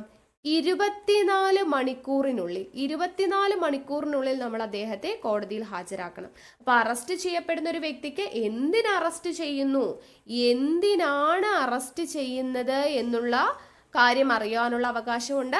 അറസ്റ്റ് ചെയ്താൽ 24 മണിക്കൂറിനുള്ളിൽ കോടതിയിൽ ഹാജരാക്കണം എന്നും പറയുന്നുണ്ട്. ഇനിയിപ്പോൾ വിദേശത്തൊക്കെയാണ് ഒരു കുറ്റവാളി ഇരിക്കുന്നതെന്ന് വെച്ചെങ്കിൽ നമുക്ക് 24 മണിക്കൂറിനുള്ളിൽ നമ്മുടെ കോടതിയിലേക്ക് കൊണ്ടുവരാൻ ചിലപ്പോൾ പറ്റത്തില്ല. അപ്പോൾ വിദേശത്ത് വെച്ചിട്ടൊക്കെയാണ് അറസ്റ്റ് ചെയ്യുന്നത്, അല്ലെങ്കിൽ കുറച്ച് ദൂരെയുള്ള സ്ഥലങ്ങളിൽ നിന്നാണ് അറസ്റ്റ് ചെയ്യുന്നതെന്നുണ്ടെങ്കിൽ അവിടെ നിന്നും അറസ്റ്റ് ചെയ്ത് നമ്മുടെ നാട്ടിലെത്തി പിന്നീട് 24 മണിക്കൂറിനുള്ളിൽ കോടതിയിൽ ഹാജരാക്കണം. അങ്ങനെയാണ് കേട്ടോ, അതൊന്ന് നോട്ട് ചെയ്ത് വെച്ചേക്കാം. ഓക്കെ, ഇനി മൂന്നാമത്തെ പോയിന്റ് കരുതൽ തടങ്കൽ എന്ന് നമ്മൾ പറയും അല്ലെ. കരുതൽ തടങ്കലുമായി ബന്ധപ്പെട്ട ആർട്ടിക്കിളാണ് ആർട്ടിക്കിൾ 22 എന്ന് പറയാറുണ്ട്. കരുതൽ തടങ്കൽ എന്താണ്? കരുതൽ തടങ്കൽ നമ്മളൊരു മുൻകരുതൽ എടുക്കുകയാണ്. മുൻകരുതൽ എന്ന് പറയുമ്പോൾ അതായത് ഒരാൾ കുറ്റം ഇപ്പൊ ചെയ്തിട്ടില്ല, പക്ഷേ ഇനി കുറ്റം ചെയ്യാൻ സാധ്യതയുണ്ട്. ഇപ്പൊ ഏതെങ്കിലും ഒരു പാർട്ടിയുമായിട്ട് ബന്ധപ്പെട്ട എന്തെങ്കിലും പ്രോഗ്രാം ഒക്കെ നടക്കുവാണ്. അപ്പൊ എതിർ പാർട്ടിക്കാരൻ ഏതെങ്കിലും ഒരാൾ ഒരു പ്രശ്നം ഉണ്ടാക്കാനുള്ള ഒരു ചാൻസ് ഉണ്ട്, അല്ലെങ്കിൽ എന്തെങ്കിലും അടിയോ ഇടിയോ പ്രശ്നങ്ങളൊക്കെ വരാൻ ഒരു സാധ്യതയുണ്ട് എന്നുള്ള ഒരു ഉറച്ചൊരു വിശ്വാസം അല്ലെങ്കിൽ ഒരു സംശയം നമുക്ക് തോന്നിക്കഴിഞ്ഞാൽ അവരെ ആ ഒരു പ്രശ്നം ഒഴിവാക്കാനായിട്ട് കുറച്ച് നാളത്തേക്ക് നമുക്ക് എന്ത് ചെയ്യാൻ പറ്റും? പ്രത്യേകിച്ച് നടപടിക്രമങ്ങളൊന്നും കൂടാതെ അറസ്റ്റ് ചെയ്യാനായിട്ട് പറ്റും. അതിനെയാണ് നമ്മൾ കരുതൽ തടങ്കൽ എന്ന് പറയാം. മുൻകരുതൽ എടുക്കുവാണ് നമ്മൾ, പ്രശ്നങ്ങൾ ഉണ്ടാവാതിരിക്കാനായിട്ട് മുൻകരുതൽ എടുക്കുന്നു. അങ്ങനെ അറസ്റ്റ് ചെയ്യുന്നതിനെയാണ് നമ്മൾ കരുതൽ തടങ്കൽ എന്ന് പറയുക. അപ്പോൾ ഈ കരുതൽ തടങ്കലിൽ അറസ്റ്റ് ചെയ്ത ആളെ എത്ര കാലം വേണമെങ്കിലും കസ്റ്റഡിയിൽ വയ്ക്കാൻ പറ്റുമോ? ഇല്ല, അതിനൊരു കാലപരിധിയുണ്ട്. 3 മാസം വരെ അവരെ എന്ത് ചെയ്യാം? കസ്റ്റഡിയിൽ വയ്ക്കാം. 3 മാസം വരെയാണ് കരുതൽ തടങ്കലിന്റെ കാലാവധി. പിന്നീട് അത് നീട്ടിക്കിട്ടണം എന്നുണ്ടെങ്കിൽ ഒരു സമിതിയുണ്ട്, അവരുടെ പെർമിഷനോട് കൂടെയൊക്കെയാണ് അത് നീട്ടിക്കിട്ടത്തുള്ളൂ. നിങ്ങൾ ഇത്രയും പഠിച്ചു വെക്കുക. കരുതൽ തടങ്കലിന്റെ കാലാവധി എന്ന് പറയുന്നത് എത്ര മാസത്തോളം അവരെ കസ്റ്റഡിയിൽ വയ്ക്കാം? 3 മാസത്തോളം അവരെ കസ്റ്റഡിയിൽ വയ്ക്കാം എന്നുള്ളത് ഓർത്തിരിക്കുക. ഈ കരുതൽ തടങ്കൽ ബില്ലുണ്ടല്ലോ, അത് പാർലമെന്റിൽ അവതരിപ്പിച്ചത് ആരാന്ന് ചോദിച്ചു കഴിഞ്ഞാൽ സർദാർ വല്ലഭായ് പട്ടേലാണ്. കരുതൽ തടങ്കൽ ബില്ല് കേട്ടോ, കരുതൽ തടങ്കൽ ബില്ല് പാർലമെന്റിൽ അവതരിപ്പിച്ചത് ആരാണ്? സർദാർ വല്ലഭായ് പട്ടേലാണ്. ഈ കരുതൽ തടങ്കൽ നിയമപ്രകാരം അറസ്റ്റിലായ ആദ്യത്തെ വ്യക്തിയാണ് AK ഗോപാലൻ. AK ഗോപാലനാണ് ചോദിച്ചിട്ടുണ്ട് കേട്ടോ. കരുതൽ തടങ്കൽ അനുസരിച്ച് ആദ്യമായിട്ട് കരുതൽ തടങ്കൽ നിയമപ്രകാരം ആദ്യമായിട്ട് അറസ്റ്റിലായ വ്യക്തി ആരാണ്? AK ഗോപാലനാണ് എന്നുള്ളത് അറിഞ്ഞിരിക്കുക. ഈ കരുതൽ തടങ്കൽ നിയമം നിലവിൽ വന്നത് എന്നാന്ന് ചോദിച്ചു കഴിഞ്ഞാൽ 1950 ഫെബ്രുവരി 26-നാണ്. 1950 ഫെബ്രുവരി 26-നാണ് കരുതൽ തടങ്കൽ നിയമം നിലവിൽ വരുന്നത് എന്നുള്ള കാര്യം കൂടെ ഓർത്തിരിക്കുക. ഓക്കെ, അപ്പൊ ആർട്ടിക്കിൾ 22 നമ്മൾ പറഞ്ഞു. ആർട്ടിക്കിൾ 22. ഇനി അടുത്തത് ആർട്ടിക്കിൾ 23 പറയുന്നത്. ആർട്ടിക്കിൾ 23. അപ്പൊ നോക്കാം, ആർട്ടിക്കിൾ 23-ഉം 24-ഉം പറയുന്നത് എന്താണ്? ചൂഷണത്തിനെതിരെയുള്ള അവകാശമാണ് അല്ലെ. ചൂഷണത്തിനെതിരെയുള്ള അവകാശത്തെ കുറിച്ചാണ് ആർട്ടിക്കിൾ 23, 24 എന്നിവയിൽ പറയുന്നത്. അതിൽ ആർട്ടിക്കിൾ 23 പറയുന്നത് മനുഷ്യക്കടത്ത് തടയുന്നു. മനുഷ്യക്കടത്ത് തടയുന്ന ആർട്ടിക്കിൾ ഏത് എന്ന് ചോദിച്ചാൽ 23-ആണ്. അതേപോലെ നിർബന്ധിത വേല, ഒരാളെ കൊണ്ട് നിർബന്ധിച്ച് ജോലി ചെയ്യിപ്പിക്കുക അല്ലെ, നിർബന്ധിത വേല അല്ലെങ്കിൽ അതിനെ ബെഗാർ എന്നും ഒരു വേർഡ് ഉണ്ട് കേട്ടോ, ബെഗാർ. നിർബന്ധിത വേല അല്ലെങ്കിൽ ബെഗാർ നിരോധിക്കുന്ന ആർട്ടിക്കിളാണ് ആർട്ടിക്കിൾ 23. അതുപോലെ തന്നെ ദേവദാസി സമ്പ്രദായത്തെ എതിർക്കുന്നു. ദേവദാസി സമ്പ്രദായം എതിർക്കുന്ന ആർട്ടിക്കിളാണ് ആർട്ടിക്കിൾ 23. ദേവദാസി സമ്പ്രദായം എന്ന് വെച്ചാൽ എന്താണ്? സ്ത്രീകളെയും കുട്ടികളെയും ഒക്കെ അസന്മാർഗിക പ്രവർത്തനങ്ങൾക്ക് ഉപയോഗിക്കുക, അതിനെയാണ് ദേവദാസി സമ്പ്രദായം എന്ന് പറയുക. അപ്പൊ ഈ ദേവദാസി സമ്പ്രദായം എതിർക്കുന്ന ആർട്ടിക്കിൾ, മനുഷ്യക്കടത്ത് തടയുന്ന ആർട്ടിക്കിൾ, നിർബന്ധിത വേല അല്ലെങ്കിൽ ബേഗാർ നിരോധിച്ചിരിക്കുന്ന ആർട്ടിക്കിളാണ് ആർട്ടിക്കിൾ 23 എന്ന് പറയുന്നത്. അപ്പൊ ഇവിടെ നമ്മൾ പറഞ്ഞു മനുഷ്യക്കടത്ത് തടയുന്നു എന്ന് പറഞ്ഞല്ലേ. അപ്പൊ അതുമായി ബന്ധപ്പെടുത്ത് ലോക മനുഷ്യക്കടത്ത് വിരുദ്ധ ദിനം എന്ന്, ലോക മനുഷ്യക്കടത്ത് വിരുദ്ധ ദിനം എന്ന് ചോദിച്ചു കഴിഞ്ഞാൽ എന്നാണ്? ജൂലൈ 30-നാണ് കേട്ടോ. ലോക മനുഷ്യക്കടത്ത് വിരുദ്ധ ദിനം എന്ന് പറയുന്നത് ജൂലൈ 30 എന്നുള്ളത് ഓർത്തിരിക്കുക. ഓക്കെ, ഇനി അടുത്തത് ആർട്ടിക്കിൾ 24. ആർട്ടിക്കിൾ 24 പറയുന്നത് എന്താണ്?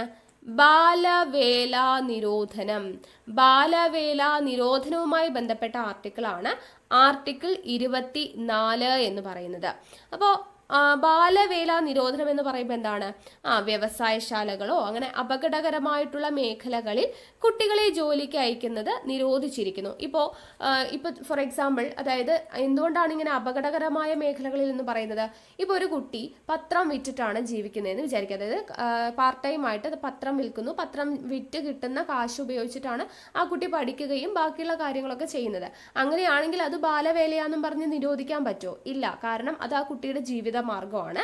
അങ്ങനെയല്ല, പക്ഷെ കുട്ടികളെ നമ്മൾ നിർബന്ധിച്ച് ഈ വ്യവസായശാലകള്, അപകടകരമായിട്ടുള്ള സ്ഥലങ്ങൾ, കുട്ടികളുടെ ജീവന് അപകടമുണ്ടാവുന്ന തരത്തിലുള്ള സ്ഥലങ്ങളിൽ കുട്ടികൾ ജോലിക്ക് പോകുന്നത് നിരോധിച്ചിരിക്കുന്നു എന്നാണ് ഉദ്ദേശിച്ചിരിക്കുന്നത്. അല്ലാതെ ഒരാളുടെ ജീവിത മാർഗമാണ്. ഇപ്പോൾ ഒരു ലോട്ടറി വിറ്റിട്ടോ അല്ലെങ്കിൽ പത്രം വിറ്റിട്ടോ ഒരു ചായക്കടയിൽ എന്തെങ്കിലും ജോലിയൊക്കെ ചെറുതായിട്ട് ചെറിയ രീതിയിലൊക്കെ ചെയ്തിട്ടൊക്കെ ജീവിതോപാധി കണ്ടെത്തുന്ന അതിനെ നമ്മൾക്ക് നിരോധിക്കാൻ പറ്റത്തില്ല. പക്ഷെ കുഞ്ഞിന്റെ ജീവന് അപകടം വരുന്ന രീതിയിലുള്ള ജോലികൾ ചെയ്യുന്നത് നിരോധിച്ചിരിക്കുന്നതാണ് ആർട്ടിക്കിൾ 24 എന്ന് പറയുന്നത്. അപ്പൊ ഇവിടെ ഓർത്തിരിക്കണം, ബാലവേല നിരോധന നിയമം വന്നിട്ടുള്ളത് 1986-ലാണ്. ബാലവേല നിരോധന നിയമം വന്നിട്ടുള്ളത് 1986-ലാണ്. ബാലവേല വിരുദ്ധ ദിനം എന്നാണ്? ബാലവേല വിരുദ്ധ ദിനം ജൂൺ 12. ബാലവേല വിരുദ്ധ ദിനം എന്ന് പറയുന്നത് ജൂൺ 12-നാണ് എന്നുള്ളത് അറിഞ്ഞിരിക്കുക. ഓക്കെ അല്ലേ? യെസ്. അപ്പോൾ ആർട്ടിക്കിൾ 24 നമ്മൾ പഠിച്ചു കഴിഞ്ഞു. ഇനി നമുക്ക് ആർട്ടിക്കിൾ 25 മുതൽ 28 വരെയുള്ള ആർട്ടിക്കിൾ പഠിക്കണം. ആർട്ടിക്കിൾ 25 മുതൽ 28. ആർട്ടിക്കിൾ 25 മുതൽ 28 വരെ എന്തിനെ കുറിച്ചാണ് പറയുന്നത്? മതസ്വാതന്ത്ര്യത്തിനുള്ള അവകാശമാണ്. മതസ്വാതന്ത്ര്യത്തിനുള്ള അവകാശത്തെ കുറിച്ച് പറയുന്ന ആർട്ടിക്കിളാണ് ആർട്ടിക്കിൾ 25 മുതൽ 28 വരെ. അപ്പൊ അതിൽ ഓരോന്നായിട്ട് നോക്കാം. ആർട്ടിക്കിൾ 25. ആർട്ടിക്കിൾ 25 പറയുന്നത് എന്താണ് എന്ന് ചോദിച്ചു കഴിഞ്ഞാൽ, സ്വതന്ത്രമായി ഏതു മതത്തിലും വിശ്വസിക്കാനും, സ്വതന്ത്രമായി ഏതു മതത്തിൽ വിശ്വസിക്കുവാനും ആചരിക്കുവാനും പ്രചരിപ്പിക്കുവാനും പഠിപ്പിക്കുന്നതിനുമുള്ള സ്വാതന്ത്ര്യം. ആർട്ടിക്കിൾ 25 എന്താ പറയുന്നത്? സ്വതന്ത്രമായി നമുക്ക് ഏതു മതത്തിൽ വേണമെങ്കിലും വിശ്വസിക്കാം, ആചരിക്കാം, പ്രചരിപ്പിക്കാം, പഠിപ്പിക്കാം എന്ന് പറയുന്നതിനുള്ള സ്വാതന്ത്ര്യമാണ് ആർട്ടിക്കിൾ 25 പറയുന്നത്. അപ്പൊ ഈ ഒരു സ്വാതന്ത്ര്യം നമ്മുടെ ഇന്ത്യൻ പൗരന്മാർക്കും ലഭിക്കും, അതുപോലെ തന്നെ വിദേശികൾക്കും ലഭിക്കുന്ന ഒരു അവകാശമാണ് 25. പൗരന്മാർക്കും വിദേശികൾക്കും ഒരുപോലെ ലഭിക്കുന്ന അവകാശമാണ് ആർട്ടിക്കിൾ 25 എന്നുള്ളത് ഓർത്തിരിക്കുക. Then article 26. ആർട്ടിക്കിൾ 26 എന്ന് പറയുന്നത് മതവിഭാഗങ്ങൾക്ക് മത ജീവകാരുണ്യ സ്ഥാപനങ്ങൾ സ്ഥാപിക്കുന്നതിന്, അതുപോലെ അതിനെ നോക്കി നടത്തുന്നതിനും ഒക്കെയുള്ള അവകാശമുണ്ട്. മതജീവകാരുണ്യ സ്ഥാപനങ്ങൾ, മതവിഭാഗങ്ങൾക്ക് മതജീവകാരുണ്യ സ്ഥാപനങ്ങൾ സ്ഥാപിക്കുന്നതിനും നോക്കി നടത്തുന്നതിനുമുള്ള സ്വാതന്ത്ര്യമുണ്ട് എന്ന് പറയുന്ന ആർട്ടിക്കിളാണ് ആർട്ടിക്കിൾ 26. ഇനി 27 പറയുന്നത് എന്താണ്? ഏതെങ്കിലും ഒരു മതത്തിൻ്റെയോ മതവിഭാഗത്തിൻ്റെയോ വിപുലീകരണത്തിനോ പരിപാലനത്തിനോ വേണ്ടി ഒരു വ്യക്തിയും നികുതി അടയ്ക്കാൻ ബാധ്യതല്ല. അതായത് നികുതി എന്ന് പറയുന്നത് നമുക്ക് അടയ്ക്കേണ്ട ബാധ്യതയില്ല. ഒരു മതത്തിന്റെ പേരിൽ, ഒരു മതത്തിന്റെയോ അല്ലെങ്കിൽ മതവിഭാഗത്തിന്റെയോ വിപുലീകരണത്തിനാണെന്നൊക്കെ പറഞ്ഞ് നികുതി പിരിക്കാനായിട്ട് വന്നു കഴിഞ്ഞാൽ അത് നമ്മൾ കൊടുക്കണം എന്ന് നിർബന്ധമില്ല. നികുതി, മതത്തിന്റെ പേരിലുള്ള നികുതി അടയ്ക്കാൻ നമ്മൾ ഒരിക്കലും ബാധ്യരല്ല. നമുക്കതിന് നിർബന്ധിച്ച് നമ്മളെ കൊണ്ട് അടപ്പിക്കുവാനുള്ള റൈറ്റ്സ് ഒരു മതവിഭാഗത്തിലുള്ളവർക്കും ഇല്ല എന്ന് പറയുന്നതാണ് ആർട്ടിക്കിൾ 27 പറയുന്നത്. ഇനി ആർട്ടിക്കിൾ 28 പറയുന്നത് ഗവൺമെന്റ് നടത്തുന്ന വിദ്യാഭ്യാസ സ്ഥാപനങ്ങളിൽ മതബോധനം നടത്താൻ പാടില്ല എന്ന് വെച്ചാൽ കുട്ടികൾക്ക് ഏതൊരു മതത്തെക്കുറിച്ചുള്ള കാര്യങ്ങൾ ആ ഒരു മതത്തിലോട്ട് തിരിയണം, അല്ലെങ്കിൽ ആ ഒരു മതത്തിൽ വിശ്വസിക്കണം എന്നുള്ള രീതിയിൽ മതപ്രചരണം നടത്താനായിട്ട് പാടില്ല. എങ്ങനെയുള്ള സ്ഥാപനങ്ങളിൽ? ഗവൺമെന്റ് നടത്തുന്ന വിദ്യാഭ്യാസ സ്ഥാപനങ്ങളിലോ, അല്ലെങ്കിൽ ഗവൺമെന്റ് അവർക്കുള്ള ഗ്രാന്റോ അല്ലെങ്കിൽ അവർക്ക് സഹായമെല്ലാം നൽകുന്ന, ഗവൺമെന്റ് സഹായധനം നൽകുന്ന സ്ഥാപനങ്ങളിലോ, ഗവൺമെന്റ് നടത്തുന്ന സ്ഥാപനങ്ങളിലോ മത ആചാരങ്ങൾ നടത്തുവാനോ അല്ലെങ്കിൽ അത് നിർബന്ധമാക്കാനോ അങ്ങനെയുള്ള പ്രവർത്തനങ്ങളൊന്നും ചെയ്യാനായിട്ട് പറ്റില്ല എന്ന് പറയുന്നതാണ് ആർട്ടിക്കിൾ 28. മനസ്സിലായല്ലോ? അപ്പൊ 25 മുതൽ 28 വരെ. 25 പറഞ്ഞത് ഏതൊരു മതത്തിലും വിശ്വസിക്കാനും ആചരിക്കാനും പ്രചരിപ്പിക്കാനും പഠിപ്പിക്കുന്നതിനുള്ള അവകാശമുണ്ട്. 26 പറഞ്ഞത് മതജീവകാരുണ്യ സ്ഥാപനങ്ങൾ സ്ഥാപിക്കുന്നതിനും നോക്കി നടത്തുന്നതിനുമുള്ള സ്വാതന്ത്ര്യമുണ്ട്. 27 പറഞ്ഞത് മതത്തിന്റെ പേരിൽ നികുതി പിരിക്കുവാൻ വന്നു കഴിഞ്ഞാൽ നമ്മൾ നികുതി നൽകാൻ ബാധ്യരല്ല എന്ന് പറയുന്നു. ഇനി 28 പറഞ്ഞത് ഗവൺമെന്റ് നടത്തുന്നതോ അല്ലെങ്കിൽ ഗവൺമെന്റിന്റെ സഹായത്താൽ പ്രവർത്തിക്കുന്നതോ ആയിട്ടുള്ള സ്ഥാപനങ്ങളിൽ മതബോധനം അല്ലെങ്കിൽ ഒരു മതത്തെക്കുറിച്ച് പ്രചരിപ്പിക്കുക അതൊന്നും പാടില്ല എന്ന് പറയുന്നതാണ് 28. ഓക്കെ, അപ്പൊ അതാണ് മതസ്വാതന്ത്ര്യത്തിനുള്ള അവകാശം. ഇനി അടുത്തത് 29 മുതൽ 30 വരെ. ആർട്ടിക്കിൾ 29(8)30 പറയുന്നത് എന്താണ്? സാംസ്കാരികവും വിദ്യാഭ്യാസപരവുമായ അവകാശം. സാംസ്കാരികവും വിദ്യാഭ്യാസപരവുമായിട്ടുള്ള അവകാശത്തെക്കുറിച്ചാണ് ആർട്ടിക്കിൾ 29(30) പറയുന്നത്.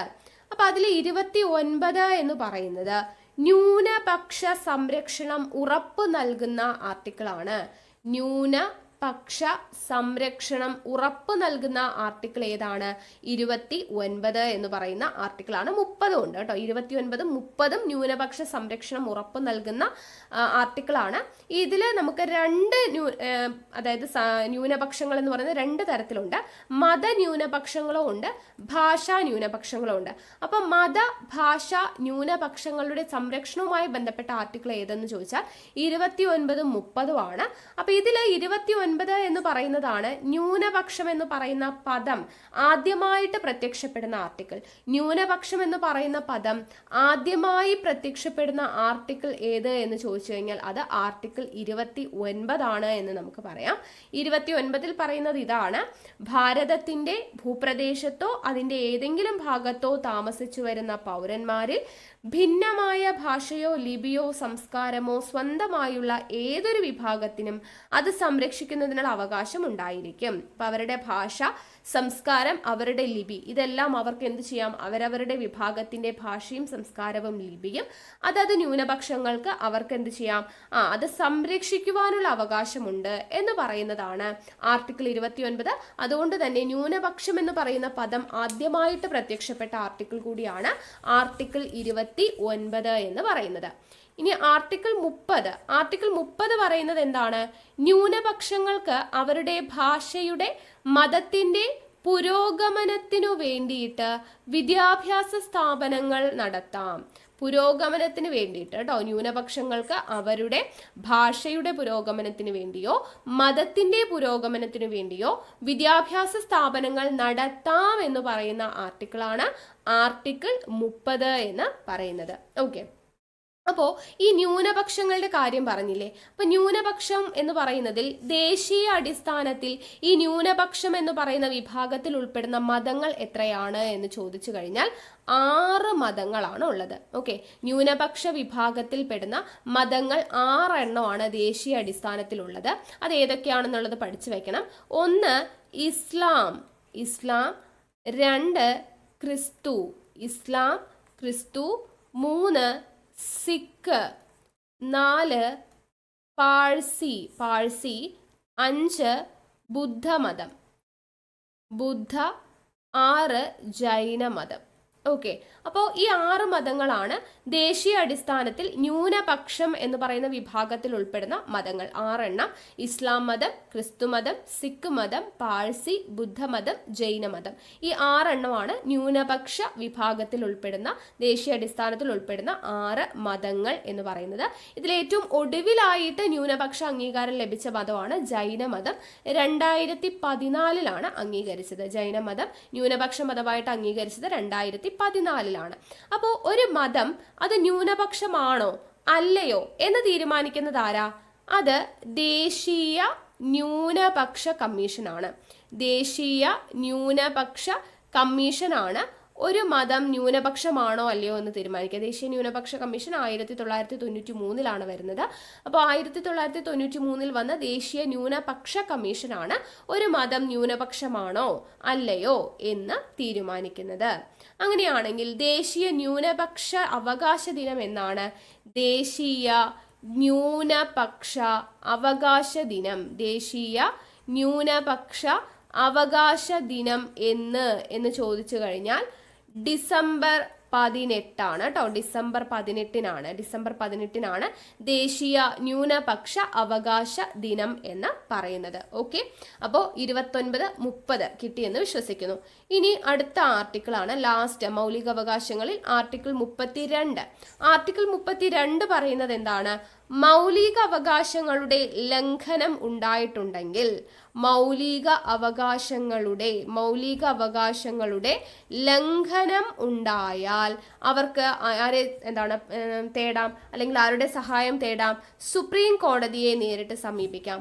മൗലിക അവകാശങ്ങളുടെ ലംഘനം ഉണ്ടായാൽ സുപ്രീം കോടതിയെ നേരിട്ട് സമീപിക്കാം എന്ന് പറയുന്ന ആർട്ടിക്കിളാണ് ആർട്ടിക്കിൾ 32 എന്ന് പറയുന്നത്.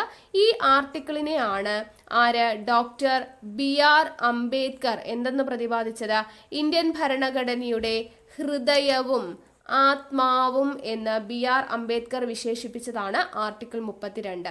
BR അംബേദ്കർ എങ്ങനെ വിശേഷിപ്പിച്ചേ? ഹൃദയവും ആത്മാവും. ഇന്ത്യൻ ഭരണഘടനയുടെ ഹൃദയവും ആത്മാവും എന്ന് വിശേഷിപ്പിച്ചു. കൂടാതെ മൗലിക അവകാശങ്ങളിൽ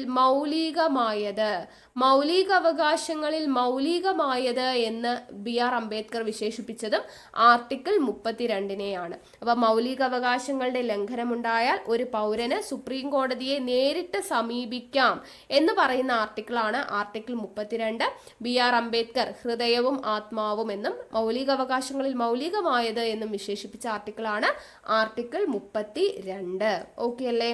അപ്പോൾ ഇത്രയും ആയിക്കഴിഞ്ഞാൽ നമ്മുടെ മൗലിക അവകാശങ്ങൾ എന്ന് പറയുന്ന ഭാഗം കംപ്ലീറ്റ് ആയിട്ടുണ്ട്. പ്രധാനപ്പെട്ട എല്ലാ പോയിന്റ്സും പറഞ്ഞിട്ടുണ്ട്. അപ്പോൾ ഇത് നിങ്ങൾ നോട്ട് ചെയ്ത് വെച്ച് പഠിക്കുക.